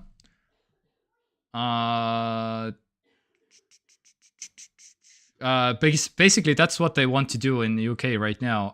That they want to have like a camera AI, and they want to guess with how old you are because from your face, basically. That's what they want to implement right now. Sure, of course, everything has to be AI. Of course. But there are other ways to do it, and you may or may not be super excited about providing your personal data to Twitch, such as your scans of your IDs, which you like do in other places, for example, PayPal. You can provide, or like I don't know, I think you can do it on like Amazon or something, which is another whole different problem to unpack because it's also like vulnerable to other like breaches and stuff, which is not great. But that would be cool, and you have okay, this is only available in I don't fucking know Australia because of course we always start with Australia or something or New Zealand. Yeah. Some like small market, and there you go. We're allowing creators and viewers from Australia to use our cool proprietary age verification technology to make like an offshoot of their existing channels, or I don't know, create a different channel that is 18 plus, and both creators and viewers have to be 18 plus. And if you do, you have of course content guidelines. There are typical things that are not allowed even in porn, related to like media, like I don't know, like underage, blah blah blah blah blah. But other than that, you can do whatever you want. And this exists as just a separate category on Twitch. And then at some point it will expand to other markets. Maybe this was the first step. They just. But it's always Twitch is always like so weird. Like it's always like no, hear us out. Yeah. Hear us out. We do not want nudity on our platform. But also, you can sit in a bathtub in a bikini and talk about I don't know, video games or something. That's okay. Yeah. So I feel like a lot more responsible way to do it is that like, yes, we understand that porn is huge and makes a lot of money, and we want some money. Yeah. So here we go. We're creating the infrastructure for you, for creators to create content the way they are creating on other platforms, and we're creating the infrastructure for people to engage with it in a responsible way that protects minors. And if you are over 18, then like who cares? It's your personal, a personal matter. You can engage with it, and again, if it's separate from other channels, for example, and from other categories, then you don't have to interface with it in any way. The way that you already are doing, already on Twitch. It has gaming, it has like IRL, it has like art. whatever. Yes, it's not like conventional to have it all mixed in, but it would be cool. Like conceptually, it would be interesting. But what they're doing is, I mean, it's typical Twitch. Honestly, it's like Yeah. it's I like mean, half measures that backfire, and then they don't understand what the fuck they did. It's like seems like Twitch functions as like there is like one person that generates ideas, and then like immediately go with them, and then they realize, oh wait a minute, we actually didn't consider all the angles of this problem, yeah. and then two days later they like backtrack. Yeah. And for those of you who are into like full frontal streams, that whatever, you can still twerk, paint your nude body, stop drawing. Oh, but you can't draw naked any anime girls. Just that's the line. Yeah. Like again, it's like so. It's just so weird, you know. It's just such a You can- such a nebulous. You can't be standards of you stuff. can be completely naked, just paint on your body, but Yeah. Again, but like, how is that different from being naked and reading a book, or I don't know, being naked and playing a video game or something? You know, it's like literally no difference. also fun Or fact. just being naked and doing the things that people do while naked. You know what I mean? Yeah. Like, there's literal no difference in the like in terms of like what people who are spectating or just viewing it as like a pay-per-view moment are there for, you know, because fundamentally we all understand why people go there, and that's totally okay as well. It's just like I don't know. I feel like I don't know. Yeah. It's like a weird mixture of desire to make a lot of money off of porn, mixed in with some weird puritanist, like moralist conceptions of what should and shouldn't be allowed. And again, it's totally okay for it to not exist on Twitch whatsoever, because it was like that before, when Twitch was just a gaming platform where people went and played games and people came to, watch other people play games. Yeah. And that's totally okay, you know. But if you are already going into the territory, And any OnlyFans sensible person. and OnlyFans was also only selling fans, computer fans for. No, I'm just kidding. Exactly. I'm kidding. I don't know. Yeah. Okay, so basically, okay. No, but I mean, it's very hypocritical, you know, because Yeah. if this was a platform that does not tolerate any kind of adult content, that is a platform that doesn't tolerate any kind of adult content. Okay, nudity, you know, you can like swear and stuff, for example. But then you get into this whole like advertisers and, you know, blah blah blah. Yeah. But you know, this is what we are. We play games. We do like, I don't know, vlog content, and this is what it is, which it was before. But if you're already playing with the idea of making money off of nudity, making content off of people creating content that is sexually suggestive, then like who cares? Then just, you know, just go all the way.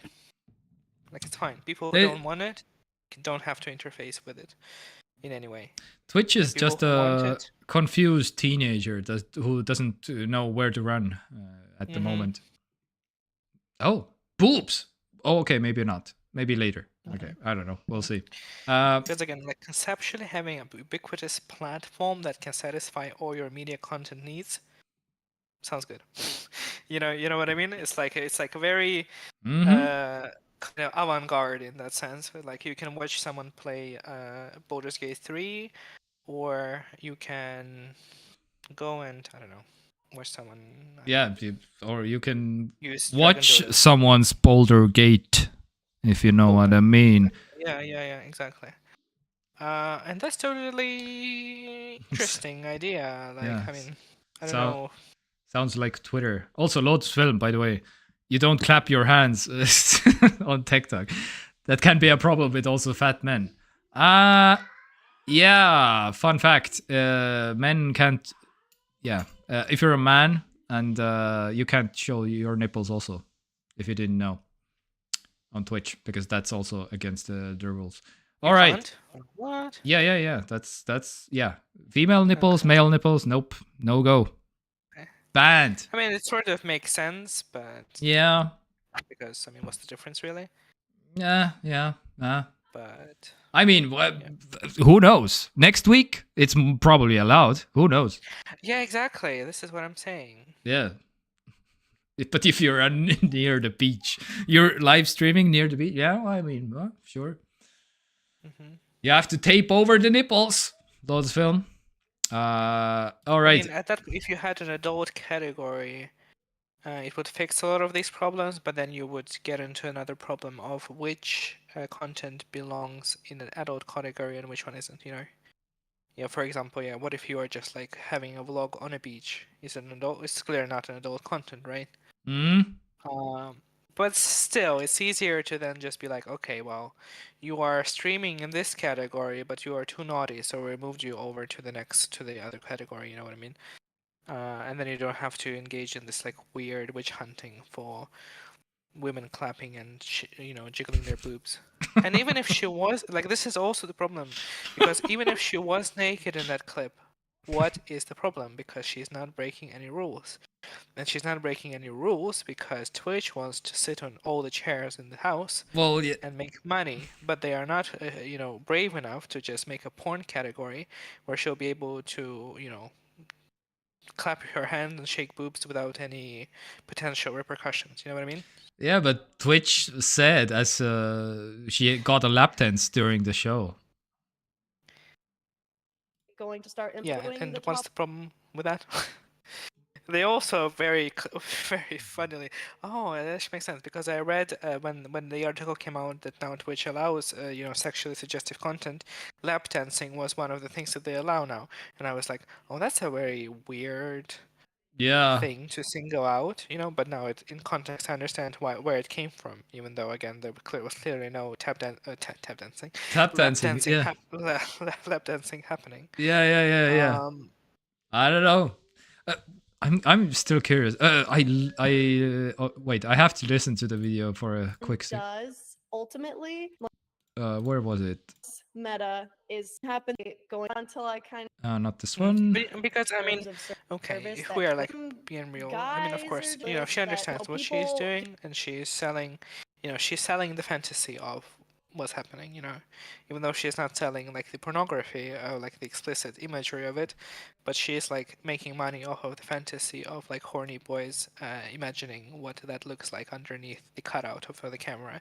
And again, that's totally okay, I feel like, because again, she's not she didn't break any rules Yeah. on Twitch, although Twitch disagreed. Well, But again, if you are allowing similar content, but this is a step too far and you ban her, then how and why? Like this is like a very like nebulous territory. yeah. Now I'm curious. What was the second reason that she got banned? Because I listened to the video, but I forgot. The first one was the lap dance. The second was something, and the third one was the that she does something else while she's actually clapping hands, basically. Mhm. But Because again, there is like room for this sort of content, I feel whole like. time, the And again, whole you have stream. platforms So which allow this content already. on stream. That one I can't Being for a completely prolonged time. separated from the Another one likes I of like family experienced friendly, let's say, platforms like YouTube and Twitch. mm, But again, if you Another want one I to not honestly make a don't separate platform recall for it and doing, integrate it like, into existing every platform, I also feel like that's single totally one of okay. these But you have to these approach kinds of it streams that I've been responsibly, and not like doing, Twitch usually I does when they're like, okay, we have an idea, so let's just like throw it out there and see what happens. mhm, With like minimum effort, it's like, okay, with just like some intern wrote some new guidelines for our sexual suggestive content, and this is what it is now. And then like 10 seconds later, it backfires. yeah. Mm, All but yeah, right. like if people want to watch sexy people dust wearing, I don't know, maid costumes, I feel like that's Yeah, fine, and people do. Yeah, exactly. This is exactly what I'm saying. Yeah. It only exists. Yeah. Exactly. People, this is what Twitch is all about. Yeah. So I Or feel like you need to commit. Either way, yeah, we either allow either boobs exist or they don't exist on Twitch. And if they exist on Twitch, then they should exist in all shapes or sizes, other than the commonly banned content that is like I love boobs all in all shapes and sizes. exactly. And for the record, again, if my girlfriend is watching, I was doing research on figuring out if she was wearing a shirt in this video because yeah, she YouTube allows videos like that. Oh wait, oh I'm afraid to click on that. Because I know that on YouTube there are some insane videos also, because Twitch is not the only one. So yeah, I have seen some. YouTube likes to play with the idea of education as justification for sexually explicit content. Like there are literal videos of like literal people fucking on YouTube. But you know, because it's like educational, right? Okay, it's not that Then it's bad. allowed. All right, Lotusfilm, I'm trusting you. What is this? Oh no, painting. Oh, this is paint. Yeah. Okay. Paint is okay. Okay, that's enough. I don't want to get banned on Facebook, I guess. I don't know. Twitch? I don't know. Oh, this stream will not disappear anyway. without me knowing anyway. Completely shadow banned somewhere into the shadow realms. Anyhow, but speaking, let's move on because way too many boobs for way too little time. Anyway, so AI generated news anchors are freaking me out. So this is the title of the news article. But speaking of training the AI, this is kind of creepy and maybe our future at some point. So maybe you will not see these AI generated persons that you are seeing right now because we are also completely AI generated, right? It's true. Yeah, and but maybe you will see these guys. And here's something you'll see exclusively on Channel 1. So, they launched, well, one company. What is the company called? Damn it. Well, Channel 1 is the product, like a 24-hour news network type of thing, basically, but with all AI generated news anchors. So this guy is completely fake, completely made up, and just reporting the news. The news is real. So for example, but they are trying something also new that, for example, this video of a man just reporting on his house was destroyed in a hurricane or something, basically in France. And the guy is speaking French. I will let you listen. And famously, AI doesn't work with French language; it's too complicated. So yeah, but here is the same clip in English. I heard a loud noise, so I got up from my bed. I looked outside and noticed that his roof was beginning to lift up into the air. And then, after 30 minutes, everything went...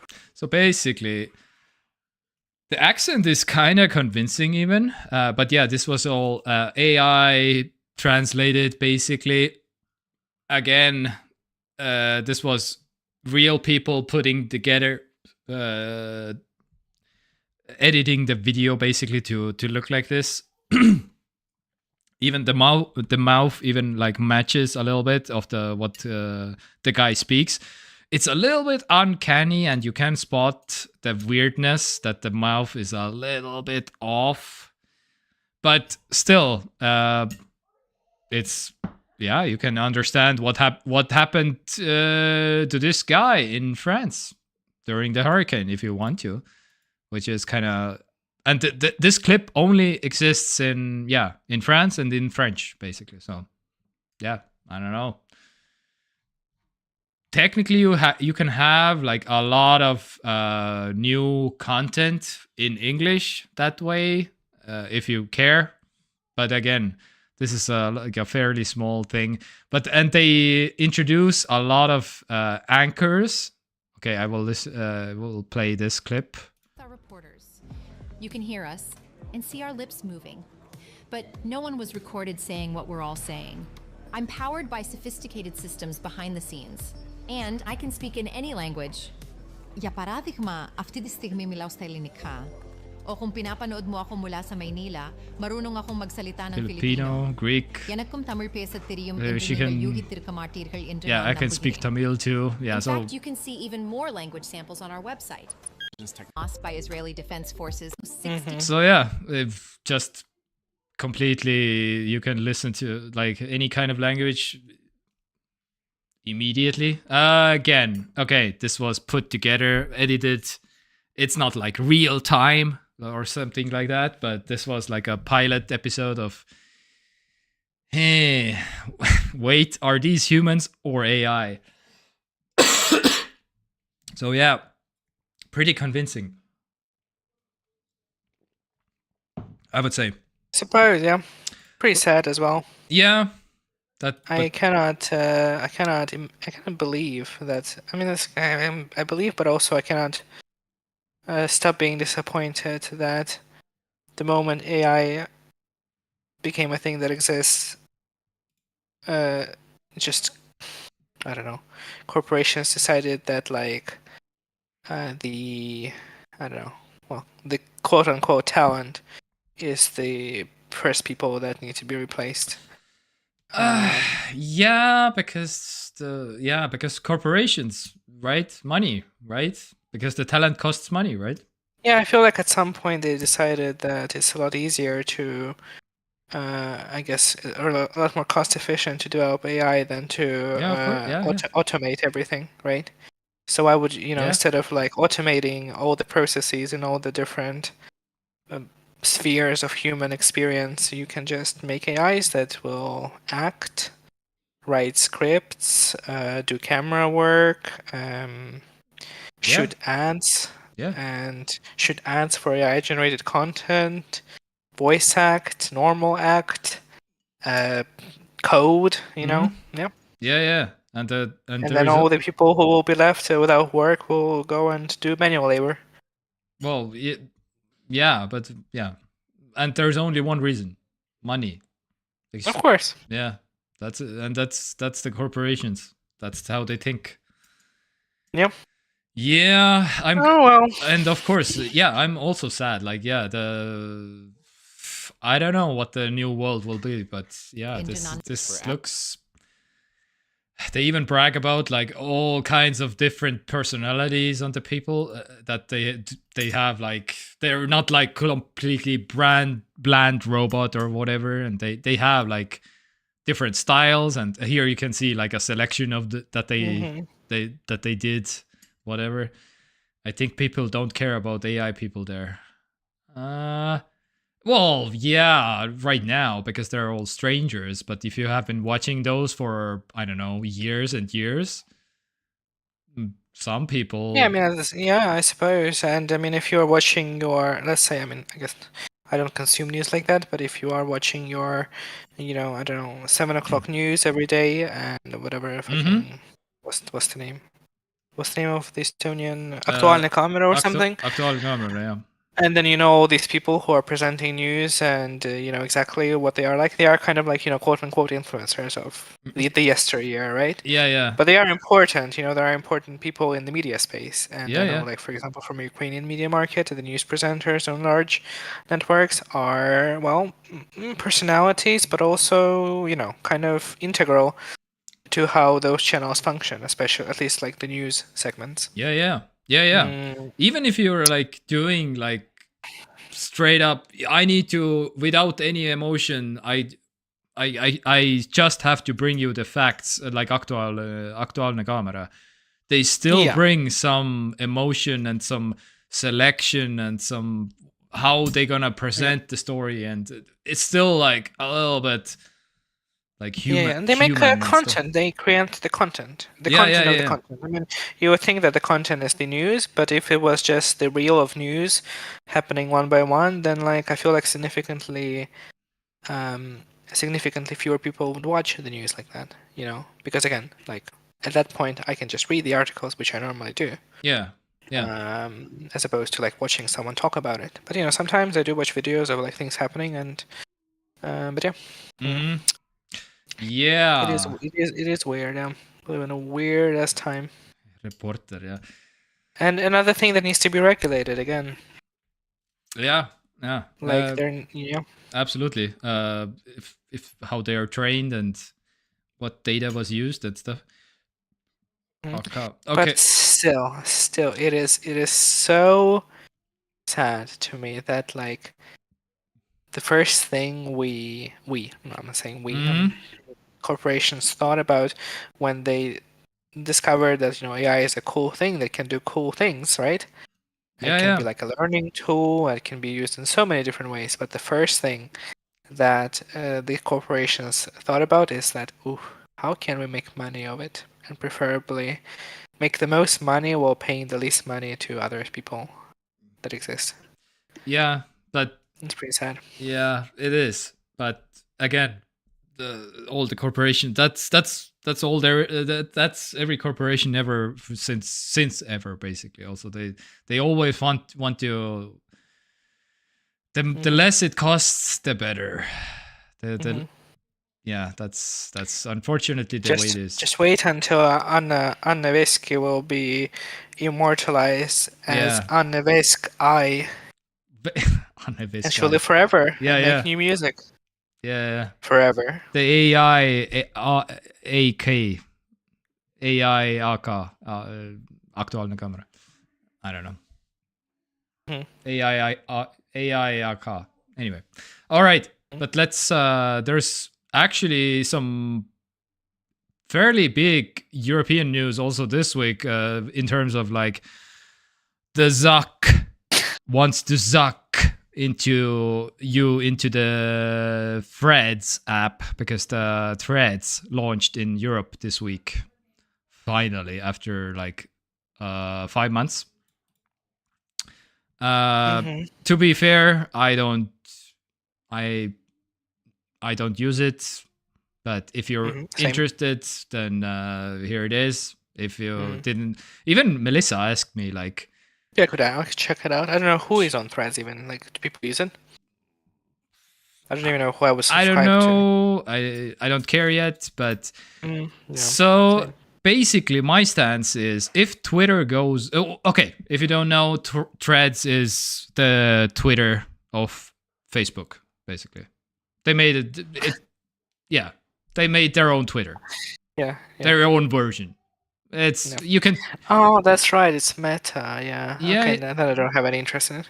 Well, yeah. So in case you're still longing for the Zuck, and if you want to have the Zuck more data suck out of you or something, then Threads is the way to go right now. The new hotness in Europe, and yeah, I don't know. Basically my stance is if you have to pay for Twitter because the $1 a year thing that's right. is that's the thing. maybe coming because it already what were the countries? Is New Zealand was one of them and the other one was oh man, I can't remember. Anyway, there are 2 countries right now where you have to pay to post or repost on Twitter, and you have to pay $1 per year. And if that comes to Estonia,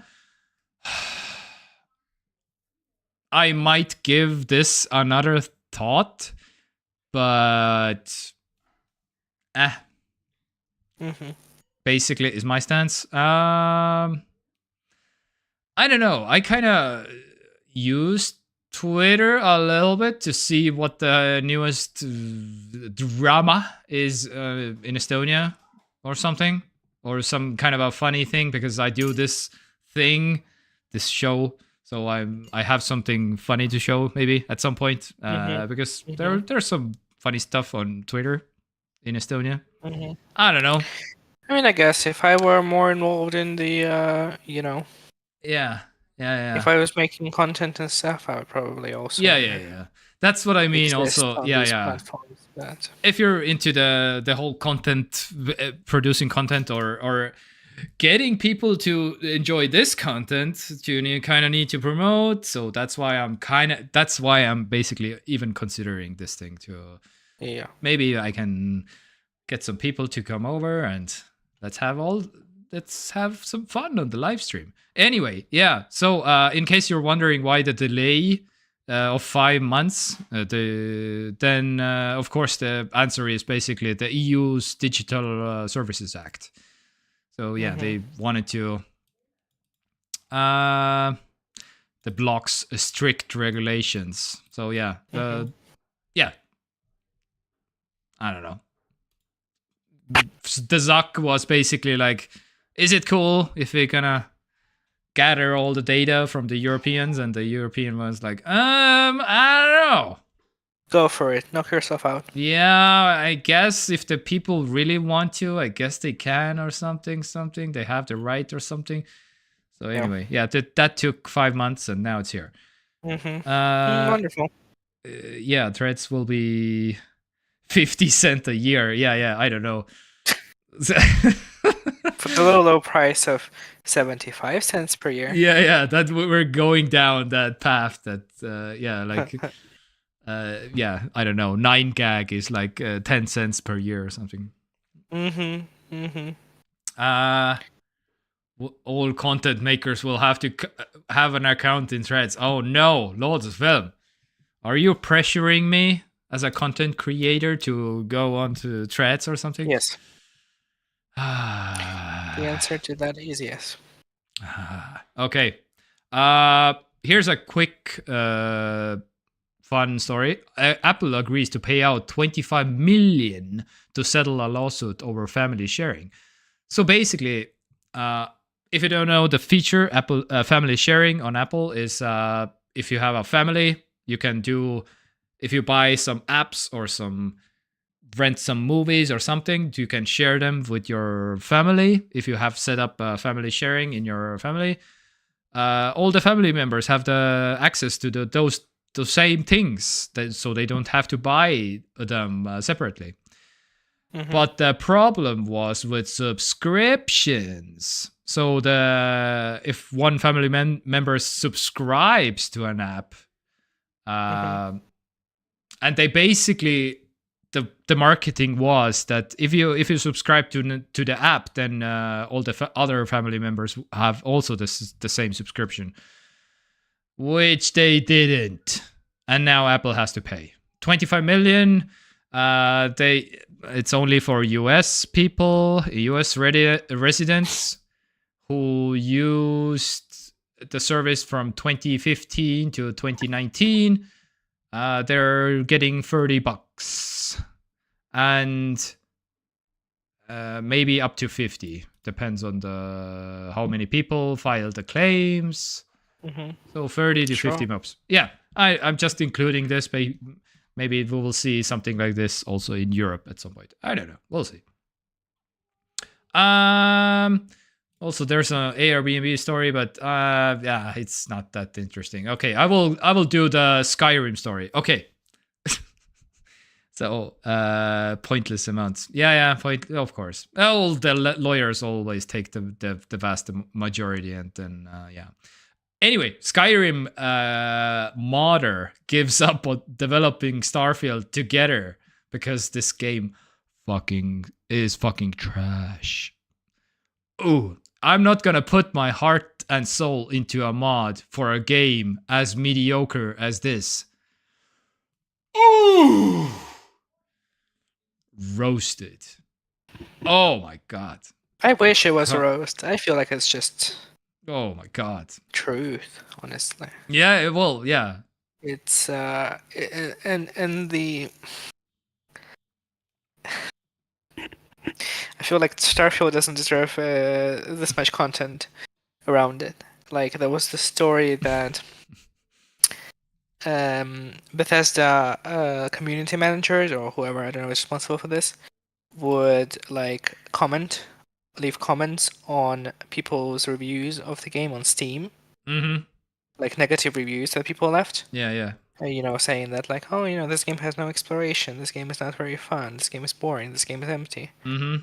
And the responses will be like, well, actually no. Well, it's actually not boring, it's actually very fun. Yeah. And you know, when the astronauts landed on the moon first time, They Yeah. weren't bored.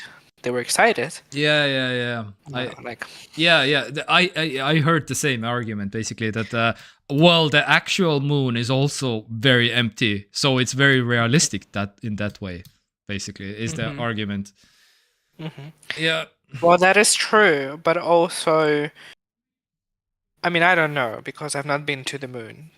So Yeah. it's my Me neither. it's my Actually. conjecture. Yeah, me neither. It's my conjecture, but I feel that landing on the moon and walking on the moon in real life may be a teensy bit more exciting than experiencing that in a video game. Could be, but yeah. And going out to a bar in real life is also maybe more interesting than going to a bar in a video game. Yeah. When you are playing a video game. Yeah. That is video gaming. I can see that. So I feel like, and especially considering that you are in complete control, you are from start to finish as a development team. And let's say it has a small creative unit, that is directing where the game is going.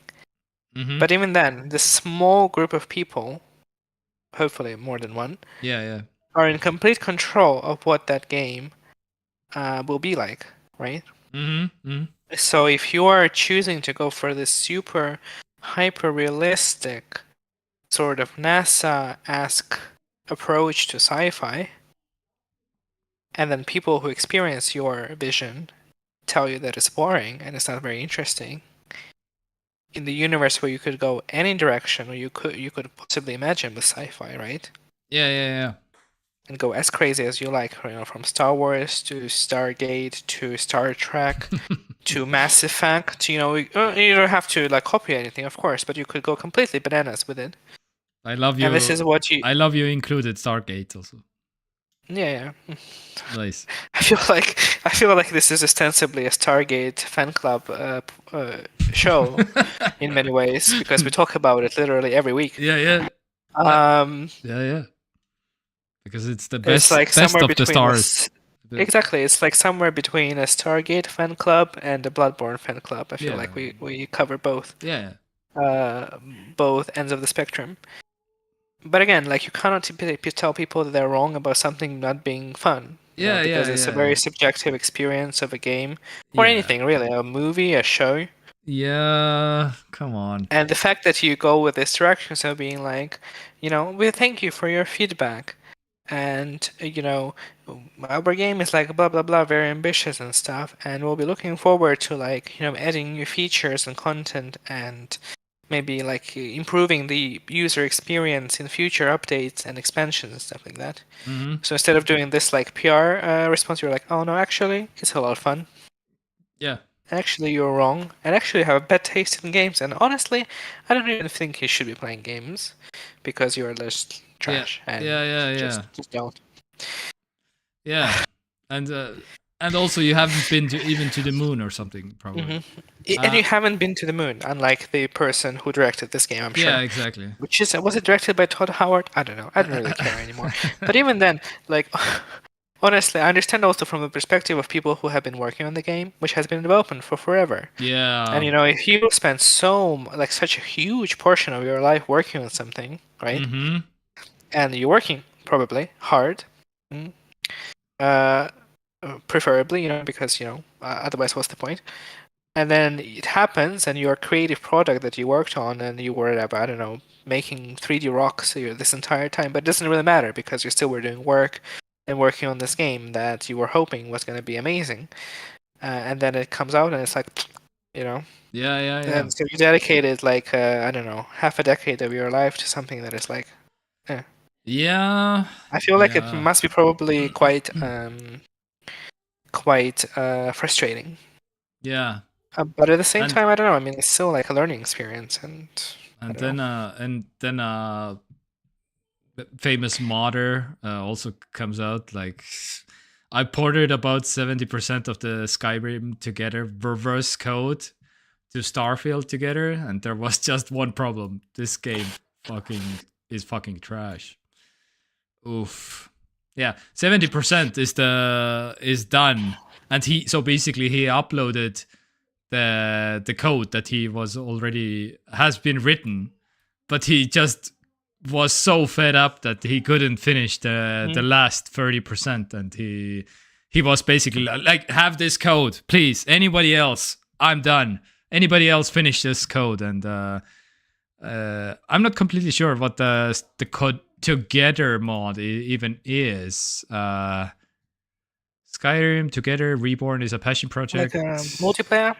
Oh yeah, multiplayer experience that brings online. Yeah, okay, I see. Multiplayer, yeah. Okay, yeah. That's what it is. To answer, loads of film asked me if I was at Newscasters when Nevesky was performing. I was not, unfortunately. I was working that Saturday. And I can confirm that it was a pretty quiet Saturday that evening. So I can imagine that a lot of people were in Newscasters. Yeah, because all of them went to the concerto. Honestly, like, I'm not even joking. It was significantly quieter Saturday than usual. Like, it's just straight up. That's the. I mean, she's like, I don't know, the Diana Ross of Estonia or something. Yeah. So that she's alive, but you know what I mean. Yeah, she's like the Estonian Madonna or something. Yeah, but with way more puffy hair. Oh yeah, well, I mean, an upgrade, I would say. The hair product that goes into that living thing on top of her head, insane. All right, but let's go over to the most important meal of the day, the Roomba beat. What? Yeah, well, I mean... the memes, right? Yeah, the memes. Memes? Oh, thank God. I'm never gonna be done with the news already. Yeah, so the things that I have so much to talk about, honestly. We've already been going on for 2 hours, but I have so much to talk about after 2 weeks. Okay, yeah. About games or about... Games, shows, I watched... Yeah. Shows? Okay. Also this one, I don't know. PC2? It's true, we never got PC2. This is such a scam. Like, what? Honestly, we've been playing the same PC. Yeah, exactly. Since like the 80s, or actually probably even earlier. Like, Xbox and PS PlayStation are getting old. The time, all the new ones. Total scam, honestly. Yeah. Also this one. This. What is that? What's that? You as a restaurant employee, like, maybe you can appreciate this. I don't know. This flame energy. Oh wait, what was she doing? Oh wait, she's pouring the food onto the table. What is that? Food. Why would you do that like that? Well, wow. Speaking because of she grew up on a farm, maybe. I don't know. Is this? I wonder if it's like staged or if it's like an actual restaurant. That's yeah. I'm pretty sure this exists at some restaurants. I'm pretty sure. Yeah. I mean, yeah, they're having rice as well, so it's like a weird demented hot pot. Yeah, exactly. Without the hot pot. Yeah, without the hot pot, but just a hot bucket. Would you like to order the hot bucket? Like, the worst thing is that she's dumping it on the table as well. Like, what is going on right now? Well, you have to differentiate, right? You're. No, but if it was like a very large plate, I feel like it would make sort of sense. It could be like a commentary on.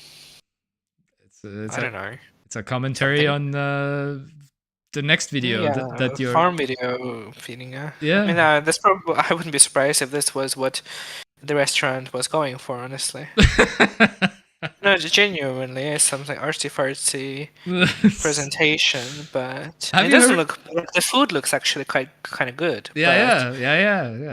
I mean, my problem is the fact that there's like poured on top of a table. Yeah. Which clearly isn't like super. I mean, it's probably clean, but it's not like clean to the point where I would eat from it. Yeah. If it had like some kind of like. Imagine picking stuff out from there if you want. Exactly, it has like saucy and stuff, especially the things that are in direct contact with the cloth. Imagine cleaning the table afterwards. Like what? That's it. Like, I hate it. The more I look at it, the more I hate it. or maybe they will like take the whole tablecloth and pull it into a ball and then they toss it out into the garbage. I think it may be a single-use cloth. Yeah, single-use cloth, and it's like jump and. I mean, I wouldn't be yeet. surprised because, like, what happens if you don't finish the meal? Then you go You- live you know- on a you know what I farm. mean? I don't know. Then you go. Yeah, I don't know. I don't know. I'm super confused. I mean, I feel like it Yeah. could be like a commentary on like fine dining experiences where you have these like super elaborate plates This is the of most. like super arranged like appetizers and foams and sponges and soaps and stuff. Yeah. So Yeah. instead you have like just delicious food that is dumped on the table in front of you. Yeah. But I'm not like living for eating off the tablecloth. Like that's the only part in this video that I'm not like interested in. I mean, yeah. Then. I mean, I would rather she just like left it in the bucket. But then it wouldn't have the same effect. And then honestly. hang the bucket on your neck, and then you go in like. Yeah. Yeah. Or All you right. have one of those devices that people used for carrying buckets of water. That you Yeah. put on your shoulders. Yeah. And then. So you walk around the restaurant very slowly, right? Yeah. And the guests just like pick up pieces of food from the buckets. Yeah. So it's kind of like the rotating sushi tables, Mm-hmm. but instead you have people walking around with buckets of food. Oh my god, that actually sounds kind of avant-garde as well. yeah. And, okay, well that's interesting. Well, and the server also insults you or something. I don't know. All Yeah. right. Yeah. Again, that food looked delicious. Whatever she dumped on the table looked good. The food on the farm or on the table? On the table, yeah. Okay, I see. It looked like scrumptious, delicious stir-fry veggies or something. I don't know. Yeah. All right. But yeah. Okay. Let's go over to the music because there has been. Because okay, one more thing. Because you see, when you dump a feed to animals, right, like that, the feed is still in some kind of vessel, right? You don't just dump it on the ground. You know what I mean? It's Yeah. like it's like some kind of like long rectangular bowl of sorts, right? Where the animals eat from. But this is just dumping it. She may as well just dump it on the floor, you know, and it'll be the same thing. Yeah, I mean. All right. Anyway, moving on. Anyway, Thank you for sharing this clip. I will think about it for the next like 3 months. Yes, exactly. That's why I'm here for. To expand your Speaking of culinary mindset or something. I don't know. Speaking of food, today I had a poke bowl at Newscasters Kaus. Oh, okay. It was alright. I think it was one of the better one of the better is poke pretty bowls. decent. Pretty decent. Mm-hmm. Yeah. All right. The music for this week. Which vintage singer-songwriter has released music this? Yeah. Oh, it usually is, right? It is. Every week it's like some. Oh, I don't know. Bonnie Tyler. Yeah. Released a song. Kenny G is releasing some music. Who is also old as dust, basically. But there are only few artists that they're releasing. Neil Young also. Like what? Yeah, well, you know, holidays. Like what? Okay, Nicki Minaj is not necessarily. I don't even know how old she is, but who cares? She is basically retro at this point. Yeah, exactly. Now you have some like Bad Rabbits and Young Bandits, and I don't fucking know who these people are anymore. But Yep. But I've been going down this week also to some kind of a. I would describe this music as Lebanese music. I don't know, some kind of a Middle Eastern Lebanese. That was yeah, I don't know. It's this artist called Z Deep. It's how very fortuitous that that's his name. I'll be talking about the Deep later. Well, it's very appropriate, given what the Twitch thing that we talked about. So this is all. That could be the name for the category for porn. Z Deep. Would you like to Z the deep Oh my god. or something? I don't know. Just ship it already. Yeah. We're so good at this. How are we not like working on Twitch? I don't Yeah. really understand. Wait. This is we're come to our channel on Twitch, the deep. All ideas expressed in this video are copyrighted. All right, but Just in case. anyway, TV shows, TV shows, movies. What have you been watching this week? Hunter x Hunter, maybe. What have you been watching this week? I have been watching none, unfortunately. I already finished Hunter x Hunter. Did I not talk about how I finished it? Oh, maybe. I can't remember. Oh wow, have I been away for so long? Maybe. I finished it. It's very good. It's not finished though, and seeing as how the final season of this anime came out in 2014 or something, I feel like it will never be finished. Yeah. So, yeah. Okay. For what it is, it's very good. Like when it's good, it's like amazing. Yeah. But definitely, absolutely, there are some storylines in the anime that were never finished. Yeah. And I guess they will never be finished. Yeah. Maybe. No, not finished in an open-ended way. They were not finished in the way that they were not finished. You know what I mean? Oh. They were like abandoned, I would say, more than unfinished. Ah, okay, I see. Because there are literal characters who went on literal character arc story development, like off-screen, basically. Ah. But it was presented in the way that they will get more character development later. That never happens. Okay. And there are multiple characters with which, this never happens. And the way the show ends also kind of creates opportunities for further sequels, of course. Yeah, not sequels, but for continuation. But yeah, I was gonna say, then they can do like the Mandalorian did, like 9 other new TV series. What happened? I suppose. But then again, like the last season of this anime came out almost a decade ago. So yeah. I mean, Twin Peaks got a continuation. So I mean, if Twin Peaks got continuation, then anything could. Okay. But I don't know. But it was good for what it was. I think it was very good. Yeah. What else have you? What have you been watching actually? Because... Okay, so if this is the last thing that you have in your tabs, I don't know. Blue Eye Samurai. I have also. Oh yeah. Okay, I finished the show as well. Yeah. Okay. I think it's. I'm not sure if it's the best Netflix show I've seen, but I think it's up there with like the best Netflix shows. Really? Like, okay. It's like Queen's Gambit level of. Oh, okay. Is Queen's Gambit the number one for you? I'm not sure. I think The Good Place is the best Netflix show I've ever seen. Oh, okay.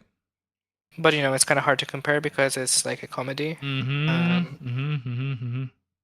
But I feel like Queen's Gambit just jumps at me. Because, a lot of the Netflix shows, they like start strong and then go to shit. Or like start poorly and end up being amazing, So like on average they're kind of like good but not phenomenal. But I feel like The Good Place is one that stands out to me. Maybe like Umbrella. The Queen's Gambit getting second season? Or am I remembering this wrong? I don't see anything. Okay, I guess not. I don't think so. It was a limited series. Okay. Yeah. Right? Yeah, I think so. Okay. Like, I mean, I don't know. Yeah, like Arcane. It kind of jumps at me. It's also an animated series.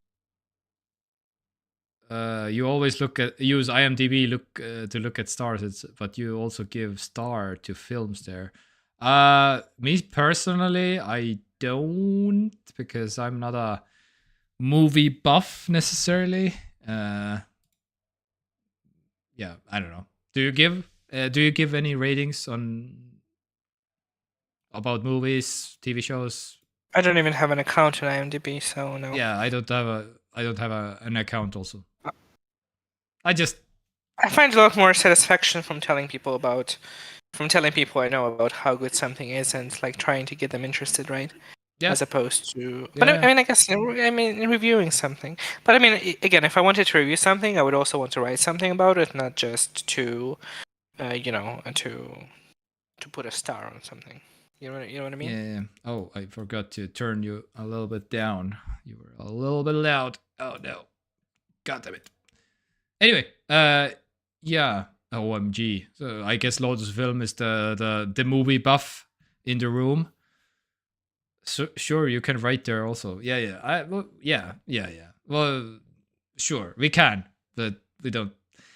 I don't even necessarily. I think. Oh, I have rated video games technically, yes, but only the ones. Yeah, of course you can write stuff. Yeah, I mean, the problem is that nobody will ever see it, unless I became serious about it and made a blog about stuff. But then again, you would have to. Yeah, You would that's have to a. do like a full thing that I would do instead of just like writing an occasional Yeah, review. exactly. That's another hobby that we don't have But time yeah, for. yeah, exactly.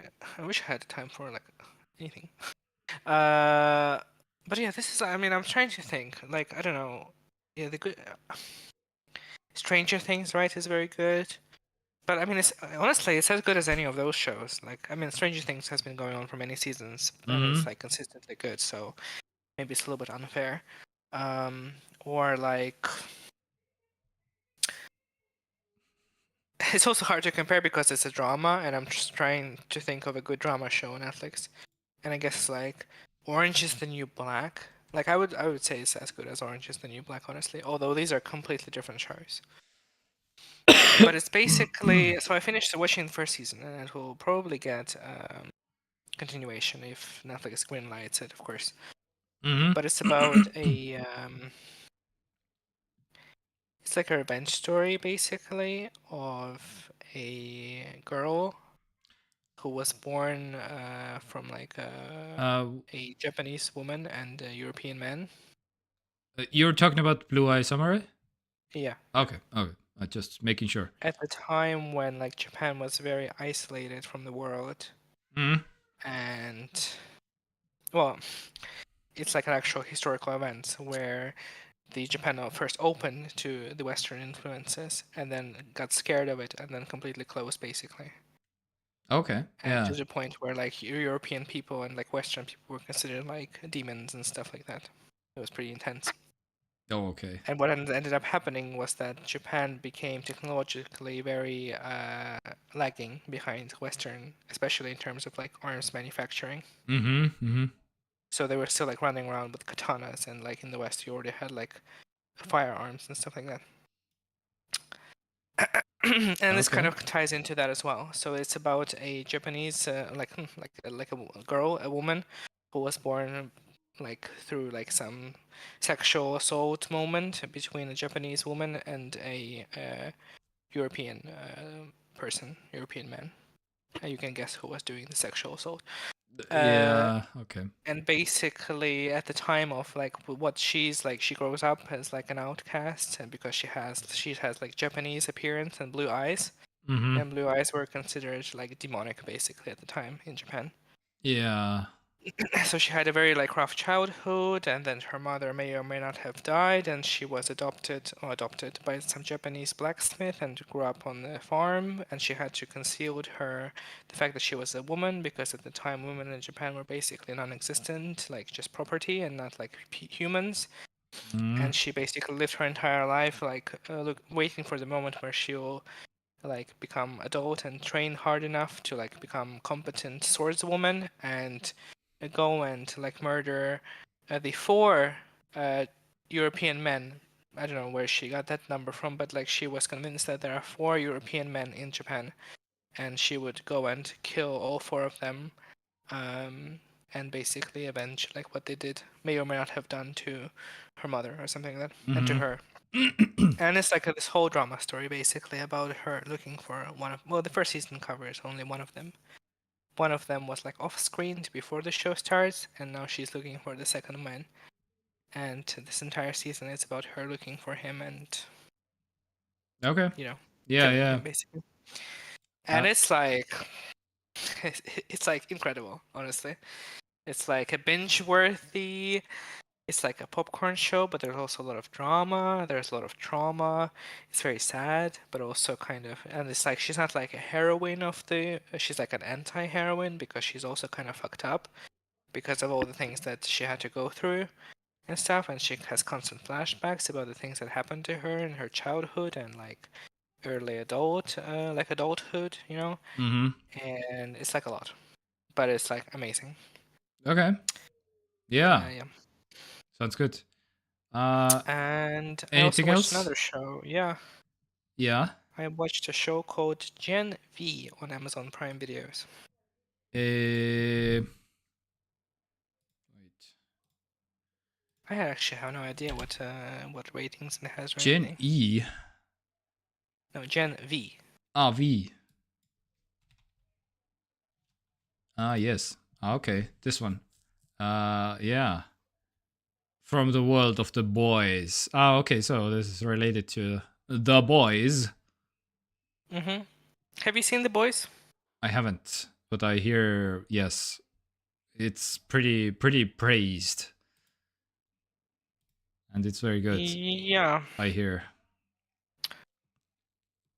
Yeah, The Boys is like it has a lot of a Watchmen energy, I feel. Mm-hmm. And Watchmen is like a superhero comic series where basically the entire point was like criticizing the superhero media and, you know, the idea of, you know, raising these huge superhumans to a pedestal that is like a prominent part of popular culture, both now and like whenever comics happened, like 70 years ago. And how it's like juvenile and it creates like very bad and unhealthy like relationships between like people, and especially young people, and like these superhumans. Mm-hmm. So it's kind of like that. So the idea of The Boys is that superheroes exist. They are part of like the everyday functioning of society. It Yeah. takes place in America, of course. And they are somewhere between ultra rich top 1% capitalists and celebrities. Yeah. So they're like completely untouchable because of their status, Yeah. Yeah. Okay. but also because they are powerful and can kill you in like 10 seconds, you know? Yeah. Yeah. So this like power dynamic is very shifted. So that's kind of like the idea of the show and the of The Boys. And this show is about that, but about how children born with superpowers, they end up going to school where they learn how to become superheroes and choose the path in their life, either to go be superheroes who fight crimes, or This. superheroes who become personalities and content creators, basically. Yeah. This sounds like X-Men. What was it called? X-Men, the university where they train. It's sort of school, yeah, for mutants. It's sort of that, Mm-hmm. but a lot more fucked up. Yeah. Okay. Yeah. So, you know, the school was like a, you know, place to like bring them together and create a community for them to like, you know, grow up and, you know, learn to use their abilities and interact with other like humans like that. But again, like, humans in that mutants in that universe are like a rarity, right? Yeah. Yeah. Yeah. Yeah. But here, like superhumans are just plenty of them, basically. Yeah. Okay. Yeah. YouTubers are yeah, Yeah. honestly, like it has a lot of that. It has a lot of commentary on modern like societies and how obsessed people are with social media, content, exposure, and like being seen. You know, seeing things that are like viral worthy, you know, like, oh my god, this like fucking, I don't know, accident happened, I'm gonna like shoot it on camera and then post it, and people are gonna be like, oh my god, you know, things like that. Mm-hmm. And on like higher level, you know, criticizing like, yeah, like just everything basically, from corporations to Hollywood to cable networks to, I don't know, marketing companies, like everything. It's a lot of fun. It's a lot of fun. But again, a lot of people also treat it as like, oh, this is a cool superhero show, so we're gonna watch it. Completely, of course, obviously, completely missing the whole point of the show. And so Yeah. there are people like that. But I think it's a good spin-off. It's a good spin-off. It has a lot more character-driven like stuff. where it has a lot more X-Men energy. You know, it's more about like teens, you know, discovering their powers Yeah. and Uh, hurting people in the process. You know, accidentally perhaps. You know, since they didn't know what they were capable of. You know, mm, and kind of like going through puberty, going through college, and like stuff like that. But also fucked up. There's plenty of fucked up things as well. But yeah, it's also a lot of fun to watch. So it's kind of like it's easier to recommend because it's like entertaining television, which also has a lot of like commentary that is like, you know, kind of interesting to see. yeah. So that's about it for me. Yeah. Then let's do games. Okay. I'm actually curious about. Okay, loads of film. Mackie Bastiat. I don't know what that is, but I'm a little bit curious about because Nanny I know, Mackie Doctor I know, and A Team I know, but what is mountain rescue things? I don't know. You need to send me the link. All right. The free game deal of the week. There is none. I don't know why, but there is no free game deal of the week this week. But it is the season of giving presents and spreading the cheer and shit and stuff.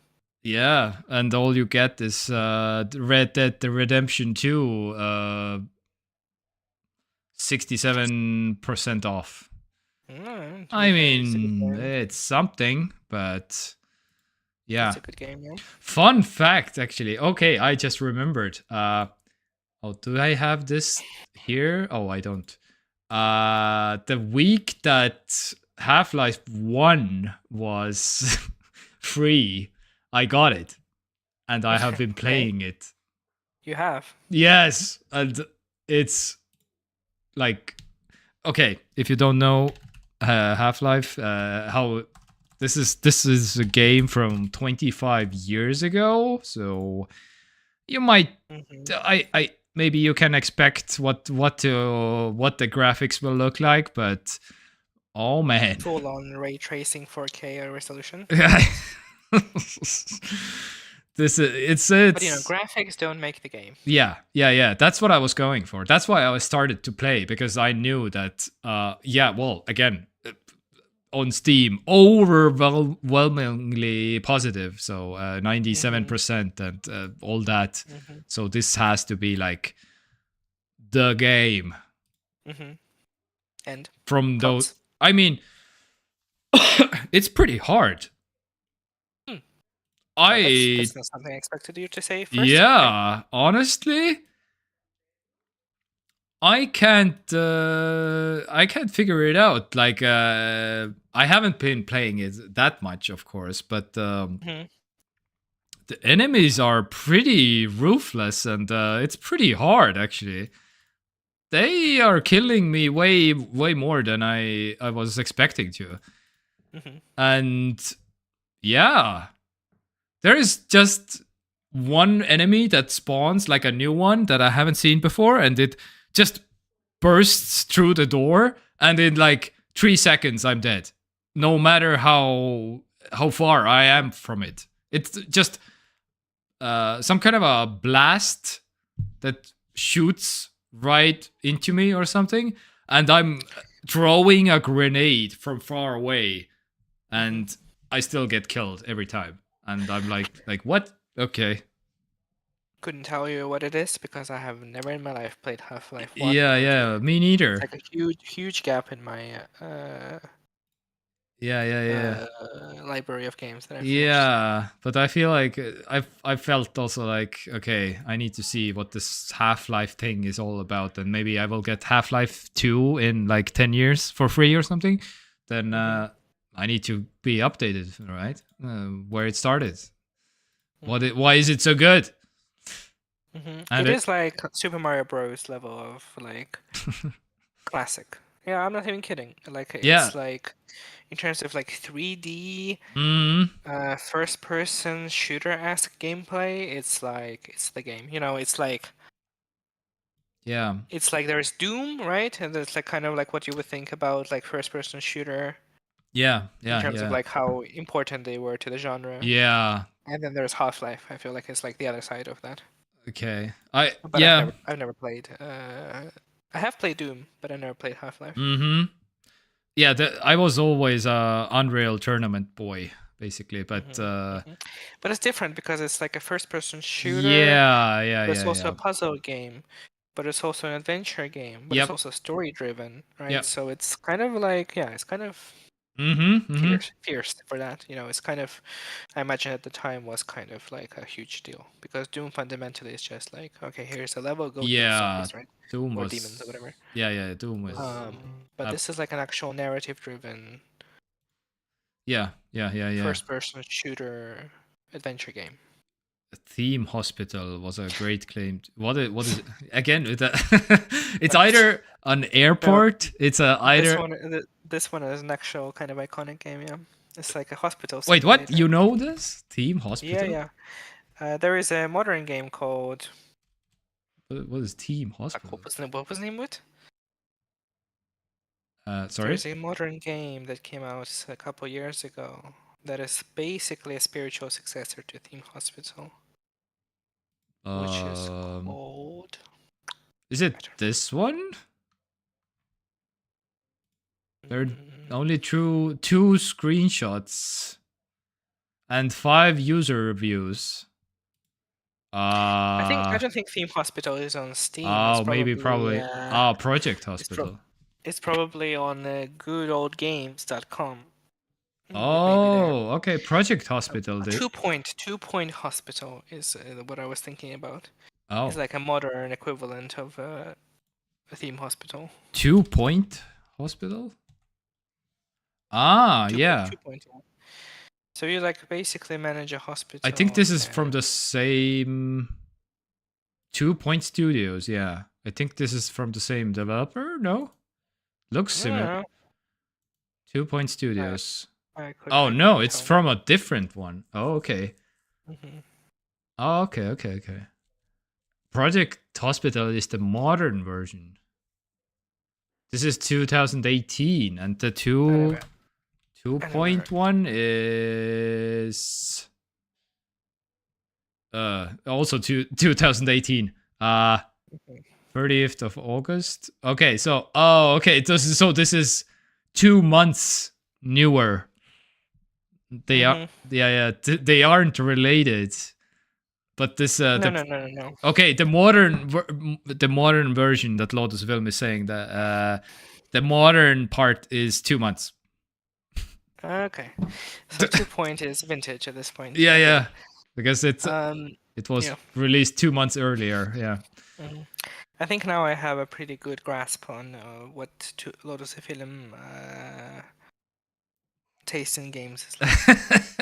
It's somewhere between somewhat completely opposite of mine, but also kind of cool. Yeah. Sim, like town building, RTS. Yeah. Some cool. Kind of a because I also like simulator tycoon, nostalgia.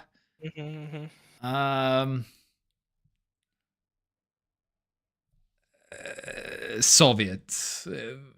Okay, not nostalgia, but Soviet, I would say. If I may recommend a game to Lotus Film that is maybe a little bit more modern than what they normally play. You mean more modern than 2018?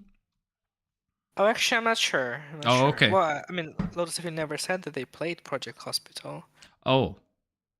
Yeah, was a great game to play. So he has played it in the. Okay. No, he said Theme Hospital was a great game to play. Oh wait. Oh, yeah, I understood that he mixed up maybe the name or. No. I think he played like the one, the actual one. Okay. Although I don't know. I mean, all these are also kind of lighthearted game. Okay. I have played. She has played both. Okay. Oh yeah, fair enough. All right. I think the game that I would recommend. Anything with a hospital in it, I will play it. Yeah. Okay. Sorry. Yeah. It doesn't have. I mean, it has hospital, but it's not set in a hospital. The game I would recommend is called Frostpunk. Oh. So it's like a town builder simulation game. where that takes like a Mm. narrative-ish driven game. It takes place in the last city on Earth, basically. The last human settlement on Earth. Okay. And because like it's basically like a new ice age is happening and people just froze over. And you are the governor Mhm. of the last settlement on Earth, and your job is to keep as many people as possible Ooh. alive and building out the city and providing warmth, food, work, stuff like that. So Honestly, it that sounds exactly Lord's film to me that you're describing. but also has a lot of a little bit of like kind of like psychological horror to it or something, because you will very often be facing like difficult decisions. Which parts of we cannot warm all parts of the city equally, so which part will go colder? Oh no, we don't have enough working hands, so maybe we should like send children to work the mines or something. Like, oh Ooh. no, we have too many people are getting sick and dying, so what do we do with the bodies?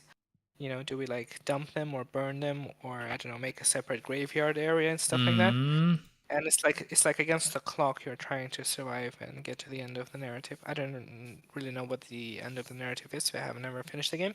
Okay. And it has this like circular shape, this town.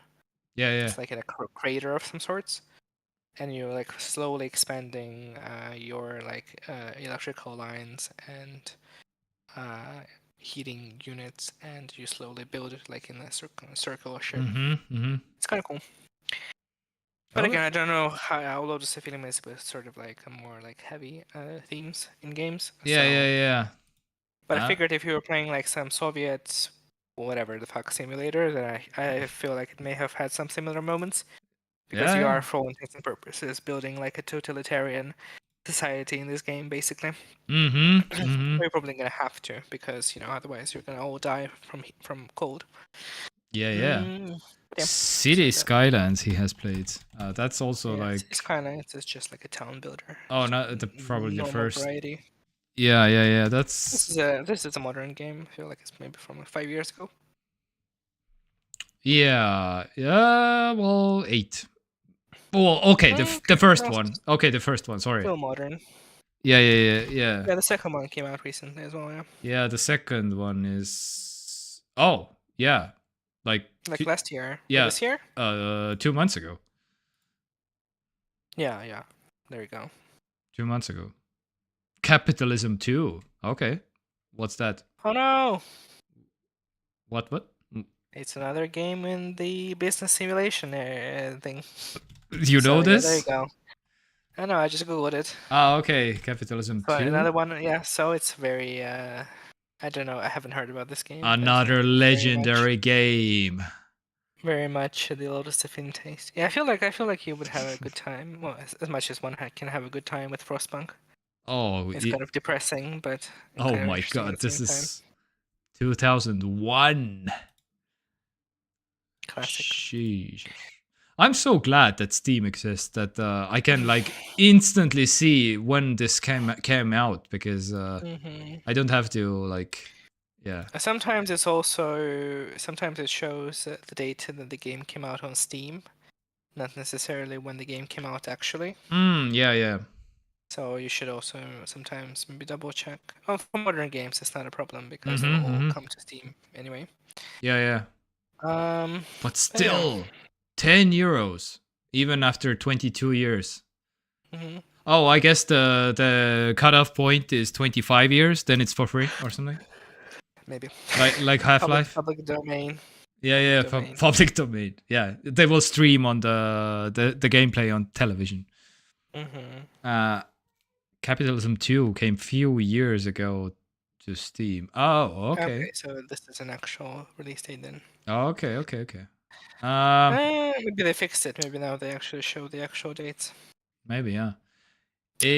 Okay. What have you been playing? Already running long, so I'm just gonna Yeah. quickly mention the game that I finished actually. Okay, yeah. Okay, I'm playing Baldur's Gate 3 is my main project right now. It has already won a shit ton of Game of the Year awards. Yeah, that was a thing also. Yeah, Baldur's Gate. And As I it don't know. should also, because apparently everyone and their dog loves this game. It's just, I don't know how they do it, but it's like so good. It has a lot of. Honestly, this looks like the next the biggest contender to my next game also. But again, I need to learn stuff. Yes. This is a game that you actually have to sit down and like understand what the fuck is happening. I'm not talking about like narrative understanding, but like mechanical understanding, because it's fucking dense. It's like a nerdy ass video game, but it's so good. It's like well on track for like beating Bloodborne as my favorite game of all time. Oh, cool. There's plenty of room for it to Whoa. be knocked down a few notches, because I know how fucking huge it is, you know. Mm-hmm. And the bigger the game is, the more room for it to get like shit the bed at the end, you know. And I heard that the further you play in the game, the less like phenomenal it becomes. Like you can end up with some like unsatisfying conclusions to storylines. But again, I don't mind like not optimal conclusions to storylines as long as they make sense with what happened previously, you know? Like I don't need all the characters to live happily ever after in the storyline, you know? I'm totally okay with it as long as it makes sense and it's like in character and it's like reflects the choices that I made previously, right? Yeah. Like So what? we'll see. 98%. Oh my god. Sorry?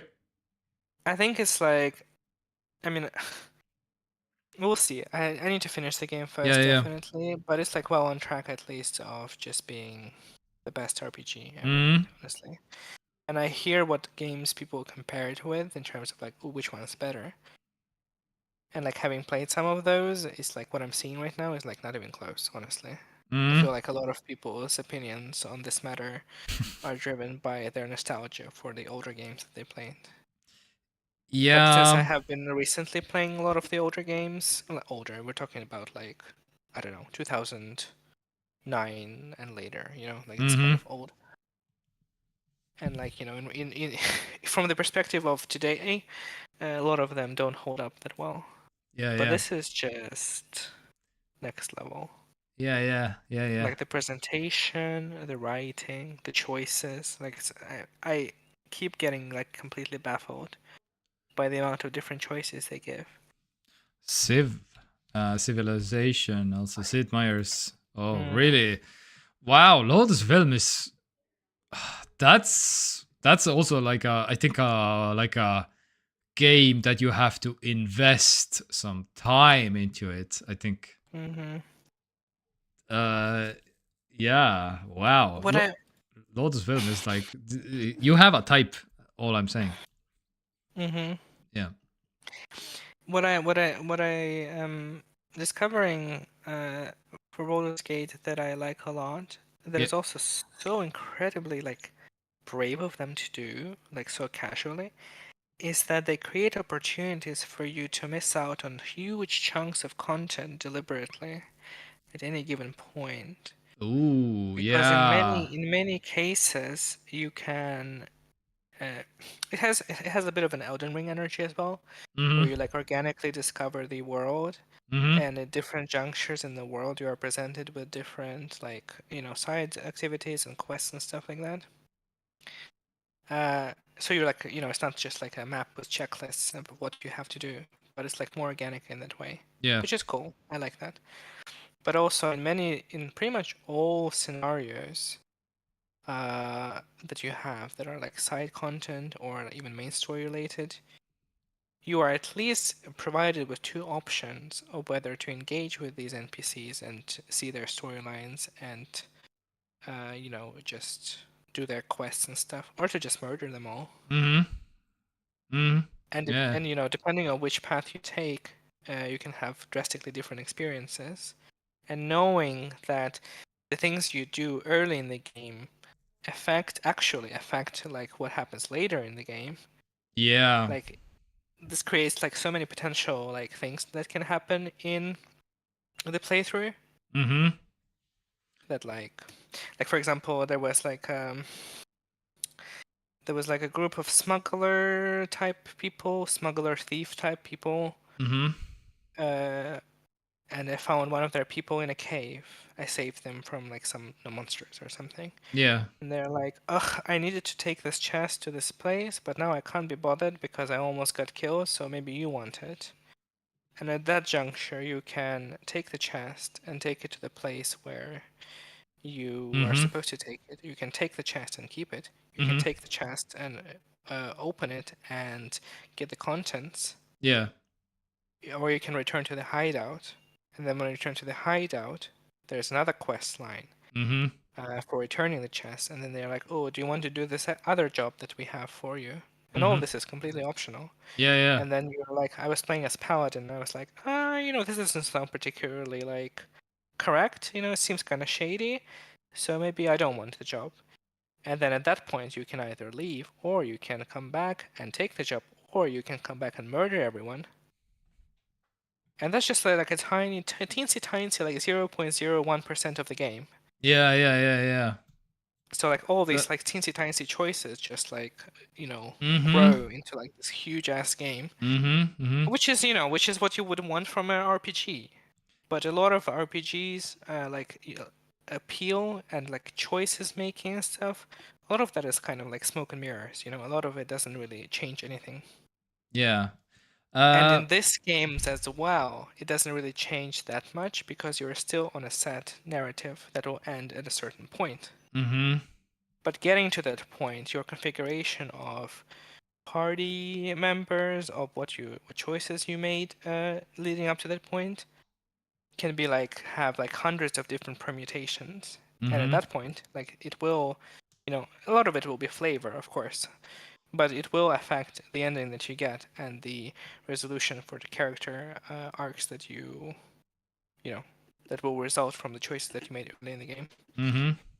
Because most of the time it's like, oh, this character, finished the storyline and they left the party at the end of the game and lived happily ever after. Yeah, yeah, yeah, yeah. But a lot of the plot lines in this game don't end this way.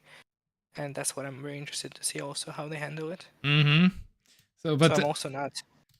Are you planning to replay the game once you like finish it? I don't know. Or are you planning to finish? I yes, for sure, sure. Okay. Especially now that they had many patches, and it seems to be that they are done with the game. And they said that the latest patch introduced like an epilogue, which is completely new content. Yeah, yeah, yeah. And they said that this was like the last big update that they will make for the game. They'll probably have some like bug fix and stuff. But I'll definitely now for sure I'm planning to finish the game. And in terms of replaying, I don't really replay games that much because there's always. But there's so many other options, right? Mm-hmm. If for no other reason, I would like, maybe not immediately, but maybe down the line, I would replay the game because there is a route that you can take called the Dark Urge, which makes your character just a complete psychopathic maniac. Okay. And it completely changes the way you play the game.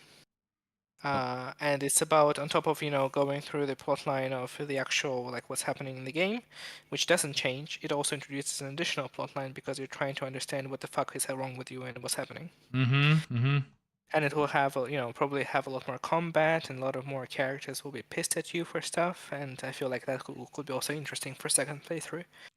Because you kind of already have the general idea of what's happening, but so you maybe wouldn't mind as much if one of your party members is like, you know what, dude, you're kind of creepy, so I'm gonna leave. Yeah. Because that can happen. Yeah. Oh, okay. But it is pretty great. Have I told you about the interesting things that it does? Have I told you about the time that my main character, died in the game? No. Okay, and you would think that the main character dying is just a thing that happens in the game, and then, you reload the save. Yeah. And you continue. Yeah. And so through my choices that I made, I'm not gonna say what it is because it's kind of cool moment. My main character was murdered basically Yeah. by one of my party members, Okay. and at that Oof. point, you are given an option of not resurrecting that character and just continuing the game without them. Okay. As a another character then? Yeah, the game just continues on. You just make someone else the main character, and But you can still make choices and or you just I think so. Yeah, yeah. oh I didn't pursue that route because you're also given an option to use yeah one of the items to resurrect the character. yeah And yeah after yeah. that, you have a funny conversation with the person who murdered you about like, yo, dude, you're like crazy. We agreed that you weren't gonna do that, but you did do that, and now I died. Yeah. And then they're like, oh, well, you're not dead right now, so what's the problem? You know, we Yeah, can continue. exactly. Yeah. And oh, what I also love about this game is Yes. that it's so incredibly funny. Like, it's so refreshing to see a game that isn't a comedy game, but it is, because so many of the things that happen in the game are so incredibly funny, intentionally, of course. Mm-hmm. But they find a way to combine humor with a pretty fucked up storyline that you are going for, and it has like emotional moments, you know, and it has like Mm-hmm. you know, the drama that is happening that you are, you know, your journey that is the main purpose. And it's constantly throwing like new gags at you all the time, and it all makes sense within the universe. And it's just, I don't know, I mean, I guess that's just a sign of good writing, honestly. Yeah, yeah, yeah. There's so many games, they're like, okay, dude, we are like this cool ass story about a cool dude and a cool chick on this like travel to a town, and we are like attacked by zombies and shit. Mm-hmm. So we're gonna be like super heavy and stuff. And that's it, that's the game, you know? And that can also be good writing, of course. Yeah. But I feel like when you're confident enough to like just flip the switch and like do gangs at the same time as you're doing like full on drama moments, I mean, what are we talking about even? Yeah, okay. Yeah. Oh my god. Am I okay. How bad would it be if I like just jumped into the game and trying to figure out the whole thing? Do you know what the best thing also is, that the game is completely multiplayer? Yeah. So we could just we could just do multiplayer. How bad would it Like, be? What do you mean? I mean, in terms of- how bad of a experience I would have if I don't know anything about thing and I would just jump in and trying to figure out. Mhm. Well, I mean, it has difficulty modes, so the easiest difficulty I heard is quite easy. Well, yeah, I would also I had would do no idea about. the easiest difficulty, yeah. I think it's probably gonna be fine. I mean, I'm playing on normal difficulty, and it is plenty challenging. So what I ended up doing, actually, because you know, I basically didn't know anything about the game whatsoever, about like the Dungeons and Dragons that it's based on. yeah. So I went and I read a couple articles about, you know, some like quote unquote efficient ways to build your characters, and they went into like more details about, you know, what abilities do and how they work and Okay. stuff. Yeah. And so I read a couple of them, and what I'm doing now is basically like based on what I know about these classes, when they level up and acquire new abilities, I try to like figure out what would be like the good ones to like invest in and stuff. Oh, okay. Mm-hmm. And you know, Okay, I think I would. Yeah, that's the only thing I think I would Google about the character basically, but everything Because, else. there are like classes and subclasses and stuff like that. Yeah. And I feel like it's pretty okay for you to read, because the game has like surface level descriptions of them, but not quite enough for you to actually understand what you Yeah. need to be focusing on, I feel like. So I'm playing the Oath of Vengeance Paladin is my main character. Okay. And I'm like, okay, the game like kind of tells you what it is, but it's more like, oh, you fight greater evil and you avenge the weak and whatever, and that's it. That's all you get. So I read a little article about like telling me like what the Vengeance Paladin actually does, and Yeah. what maybe ability I should be maybe focusing on to make sure that I'm like not completely useless, you know? Yeah. And I found that was kind of a good way to go about it, because now I'm like level 5, I think, almost level 4, approaching 5. Okay. And now I kind of understand like what abilities and spells and stuff I need to be focusing on Mm-hmm. when I level up and stuff. Mm-hmm. And if I'm not sure, I can also kind of look it up. Yeah. As long as you don't mind doing that, I feel like it's a good way to do it. But yeah, I haven't looked into anything concerning the world or quests or stuff. Mm-hmm. Mm-hmm. I just kind of go with the flow, and I Yeah, find that's what I would do also, actually, because I'm also more of a go with the flow guy, Mhm. go with the flow kind of guy. Well, in the last time I played, my character got cursed, and I don't know what that means, but I'm pretty sure at some point I will figure it out. I'm probably Oh not gonna yeah, like it, but you know, yeah, like yeah, yeah. actually cursed, not just like a debuff that like will, you know, after a certain amount of time be removed. Okay. But yeah, like I was cursed, Mm-hmm. and then I guess we'll see what happens later. Yeah, yeah. All right, all right. Yeah. So yeah, if there, it's on track. It's on track for being the best game ever, but we'll see. yeah, it doesn't help that I'm also getting a new child soon. Then Yeah, that's. I don't have time, but I kind of want to. I'm. This is honestly, yeah, the number, the most. Yeah, this is the game that I kind of want to play next, maybe, because every single person is basically obsessed with this game on the internet, as far as I can tell. Oh my god. Now we entered the opposite era where a large number of people are trying to convince others that it's not that good. Yeah, Which always happens because, you know, Zelda is also up for like Game of the Year awards. Yeah, yeah, and, but you know, Zelda fans are completely crazy. But no, but Baldur's Gate won already something, right? Wasn't it? oh yeah, it already won a bunch. Yeah. Yeah, yeah, But but you know, all different like outlets and stuff but have wasn't their it own. wasn't the game of the year already, or not quite, or something? Yeah, but I mean that award ceremony is just one of many. Oh, It's not like the Oscars or something. It's just kind of oh, a thing that exists. It has a lot of media attention behind it, so this is kind of like a thing that people treat as like the one and only, but it's just one of many. oh, okay. But yes, it did win Game of the Year at that ceremony. All right. All And right. of course, you know, it's kind of stupid because, of course, Tears of the Kingdom is a good fucking game because it's good. Because Yeah. it's Zelda. But I really feel like it's a thing that happens a lot, is that people covering games and reviewing games are, you know, this like young millennial kind of, I mean, not exclusively, but a lot of them are like this kind of young millennial demographic who grew up playing Zelda games. Yeah, yeah. So I feel like there is a little bit of this bias that happens when a new Zelda game comes out and they're like, Yeah, like the best game ever made. yeah, And yeah, like yeah. I understand that it's cool. I understand that it has amazingly innovative mechanics, like, you know, fusing and gluing things together, rewinding time on like objects, you know, which is kind of crazy to think about in terms of like coding. I'm sure that's probably super difficult to do.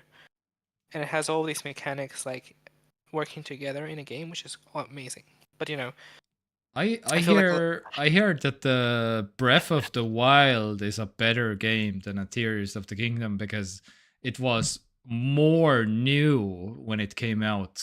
A lot of people are basing that as a better game because Tears of the Kingdom is basically the same game just with added stuff. I feel like I also feel like, and I still feel like Tears of the Kingdom is a better game because of they did more stuff, but I feel like more people are on the camp of Breath of the Wild was way more new than anything before, and that's why it's the best game. I mean, I feel like it's difficult for sequels. I mean, Dark Souls 3 is a better game than Dark Souls 1. Yeah. But very few people will tell you that. Most people will tell you, of course, Dark Souls 1 is the best one because yeah. And I feel like it's totally okay. Okay. Yeah. But I guess it doesn't Also, matter because Breath of the Wild is also not the best game that ever made. because also, the game had a I major didn't problem. include this meme in the meme break, but there was a meme. What you don't know what happened to Baldur's Gate 1 and 2? They exist. You can play them right now. Yeah. Wait, what? They're so far removed from They do? 2020. Of course, yeah. Oh, I They're thought they're that classic RPGs. are they on Steam? Yeah. Oh, they are. Baldur's Gate 1 and 2 enhanced editions, yeah. What? Okay, You I can buy thought. them and play them right now, yeah. Oh my god. Okay, 2013. Yeah. No, this is the enhanced edition. The actual games are from I don't even know when it came out. Baldur's Gate 1. Oh, okay. Oh my god. Yeah. The actual game came out in 20. No, 1998. Oh, okay. Oh, okay. So they're so far removed from 2023 that like there may as well be completely different games. But yeah, it's technically a sequel to these games. Wow. Yeah, but they are completely different games. For sure. Yeah. Oh But yeah. wow. Yeah. This was completely like Diablo 1, basically. Yeah. These are classic. Like if Lotus Film is like loves classical games, then it's perfectly playable. I played a little bit of Baldur's Gate 1. It is kind of a bit rough around the edges, playing today, but it's a perfectly playable game. Okay. Oh, by the way, we didn't. Yeah, you weren't here last week. Any thoughts on GTA 6? No, not really. Let's leave this conversation. Okay, next time. yeah. Let's put a pin in it because I feel like we'll run even half an hour longer than that. Yeah, I don't know. The biggest YouTube video ever, like Yeah. something. In 24 hours, Yeah. most views. Let's circle back to that next time. Yeah, but it's fine. All right. Anything else? But also, yeah, I finished Resident Evil 4 remake. Yeah. It is very good. It may be my favorite Resident Evil game. Okay. Yeah, 90. It is like Again, 98%. Yeah, it's like 75% incredible and 10%. Because it does again this thing that I already talked about previously, that it decides that in the last part of the game you have to have a lot more combat and zombies running at you, and I just don't think that that's the case, really. Yeah. For me personally. So I found the last quarter of the game a little bit less incredible than the first 75% of it. Yeah. But on average, it's my typical experience with Resident Evil games where like they front load the game with amazing things, and then by the end of it, it's kind of less amazing. And I feel like that's okay for like just games in general. But yeah, I feel like it went from being like a 10 out of 10 game to being like a 9.5 out of 10 game. Okay, not that bad. Yeah, it's still amazing. It's between Resident Evil 4 and Resident Evil 2 remakes that are my favorite Resident Evil games. I haven't played Resident Evil 2 remake in a long time, so maybe I would have to go back to it and see how I feel about it. All right. Anything else? It's a lot of fun, and I think people should just play it. It's just amazing.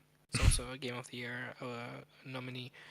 Yeah, this was also yeah. I still kind of feel like a remake should not be nominated for Games of the Year, as controversial as it sounds, but there definitely should be a category for the best remake.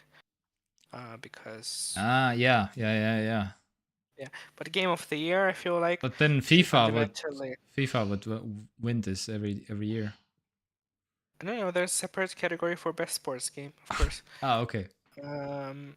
But I feel like Games of the Year, ostensibly, like whatever outlets we're talking about, or the Game Awards ceremony or whatever, should be the games that are moving the medium forward. I feel like. Yeah. Okay. And the remake of a game, as much as it can be innovate or like improve on the maybe clunky aspects of the original game, is still a remake of the original game.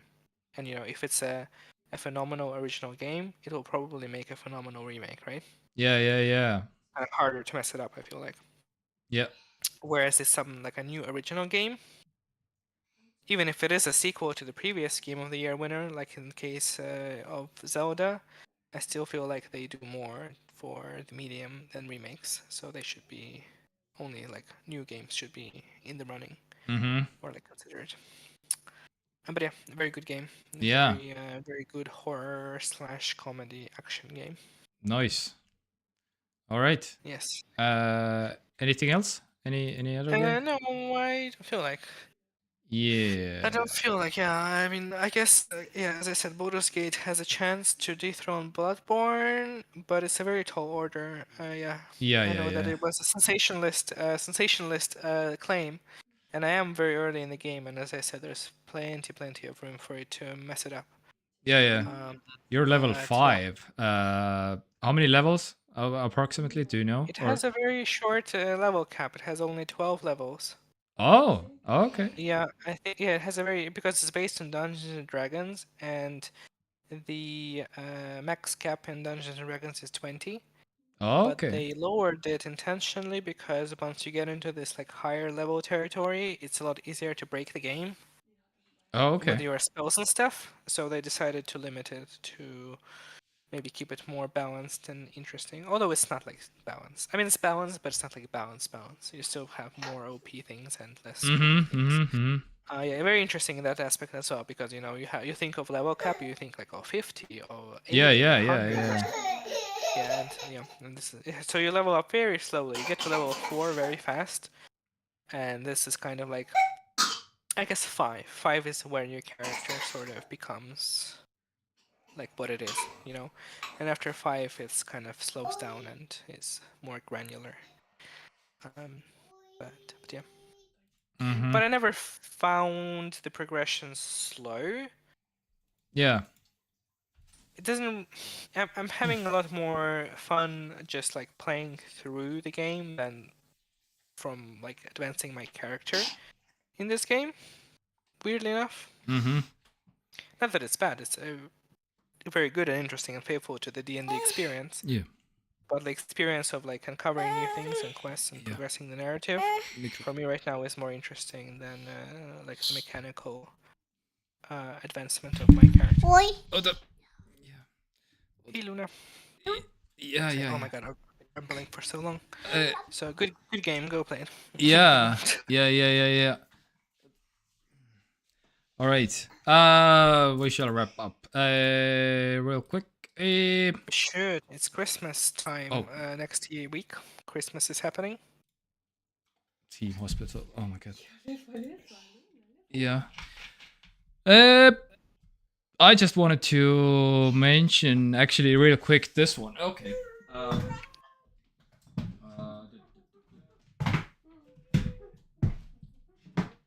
3 hours. Jeez. Oh, that's a holiday special. There you go. Yeah, exactly. We treated people to an extra long time. I mean, half of it was me rambling about Baldur's Gate 3, so.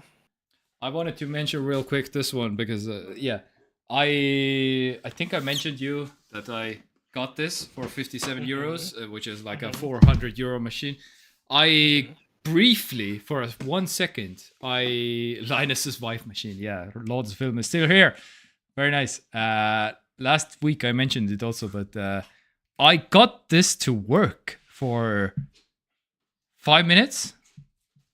And then it stopped. So there is a light on the charger, and the light, and it was just plugged in for 2 days. Yes, OMG. Yes, exactly, Lotus Film. I'm also like, what? It works. So basically, I left the power adapter in for 2 days or something, and there's a light that I just came to my computer and was like, wait, what? There's a light shining on the charger, and I was like, okay, maybe I try to turn it on, and it turned on. The machine turned on. I was like, what? So basically, now I know that the machine works and the charger is bad, and I just need to replace the charger basically. But ever since, oh wow, that's a yeah, exactly, and. Maybe the Cricket Maker server was down. Yeah, of course. That the charger has to connect to the server to function. Yeah, sure. Oh my god! Don't give them ideas. Yeah, exactly. Just for the record. Oh, okay. I'm gonna. You know, I feel like it's a happy ending. It's always better when your charger is broken or like when your power adapter is broken than when something inside the device is broken. So for the It's a record, lot easier. this is. Oh, I'm gonna switch to the thing. So this is the charger. So yeah, like a regular ass power adapter here, and this is non-detachable. This doesn't come out, but there's a light that will turn on here, but only once, and only when you leave this plugged in for 2 days or something, and then it will turn on, and only once. And so it turned on. I have left it plugged in ever since. The light never turned on again. So, but that one time that it turned on for the past 3 weeks now, I think. When did I want this? Yeah. I basically 3 weeks. Yeah, I've had it. Okay, 2.5. Anyway, how many power it asks? Yeah, that's also kind of funny because this is rather powerful. I was surprised. This will do 24 volts with 2.75 amps. So this is a 66 watt charger for this size. This is rather small, I would say. And I'm guessing that's why it's like it can't handle that much or something. I don't know. Yeah, you don't need to have an original brick. Yes, I know. But the problem is that's it's like a 24 volts and 2.75 amps is rather rare. So I basically, and they're all black, and I kind of want a white, but okay, if it works, it works. I will get the black one. I don't care. But how many amps it was? 2.75. 2.75. 24 volts and 2.75 amps. A 66 watt hour charger, which is surprisingly difficult to find. I found out. Yes, there are some, but I kind of need to have like the plug needs to be also correct. That goes into the machine. So, and all the other chargers that they sell are different than this one. This needs a more powerful one. Charge plug. Okay, yeah, you can have like any kind of charge plug, but these are yeah. I will get, but I need to, yeah, because the Explorer and the previous older models, they have a different, way weaker charger basically, and this has like a more powerful one basically. That's why it's and they don't have a presence in Europe also, so they are a US company. That makes also things harder, and if it's standard, then you can get the new. Does it have a special plug? Well, I don't know how special this is, but this is kind of a barrel plug. Is yeah, it doesn't focus. Yeah. Anyway.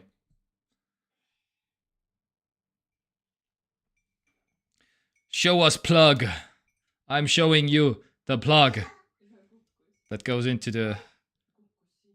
Does it have pins inside? Yes, it does. 2 pins. Anyway, I need to figure it out. Just a funny, but I'm so glad that it works, because that's. I was ready to open it up and discover what kind of a liquid it has, some kind of a liquid damage it has, and then it's like, okay, into the trash it goes. But nope, go to the electronic shop and you get what you need. Yeah, I want to get like a genuine charger, but as far as I can tell, it's only basically possible from US. Maybe some third-party AliExpress chargers, but I don't know. Cricket Maker 3 charger. Yeah, this is like this is not the right one. They look correct, but these are for the weaker models, basically. But yeah, this is the one. But this, I was almost, yeah. But this is also US shipping, eBay international shipping. So this is like $50 plus taxes, plus import fees or something. I don't know. Yeah, this will be like AliExpress is shit. Yes, I know. Is there a point to get the original charger? I don't know. It looks prettier. But and I kind like, because again, AliExpress, where can I get like a 2.75 amp 24 volt charger? That's not that easy to find as far as I can tell. Yeah, the plug I can find. I think Ordi Enduro has the same kind of plug. Omiboid. Well, Omiboid has the plugs, but do they have the? They don't have the thing, right? Late, I don't know. Adapter also. But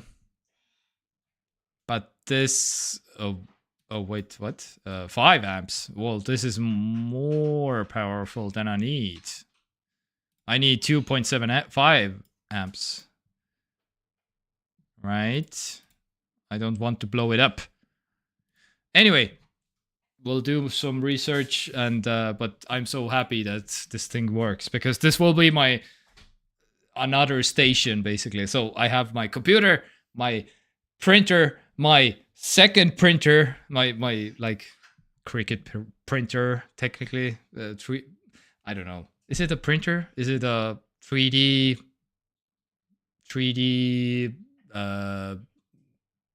like what is it called? Like a what's the oh my god, what's the printer? What's the other printer that people are doing stuff with it? 3D printer? Yeah, 3D printer. Yes. Did I say that? I don't know. I can't think anymore. All right. I think so. Yeah. It's all right. Anyhow, Yeah, I guess a similar idea. Yeah. Yeah, cut stuff, but it's not really. I don't know. I don't know what to call this.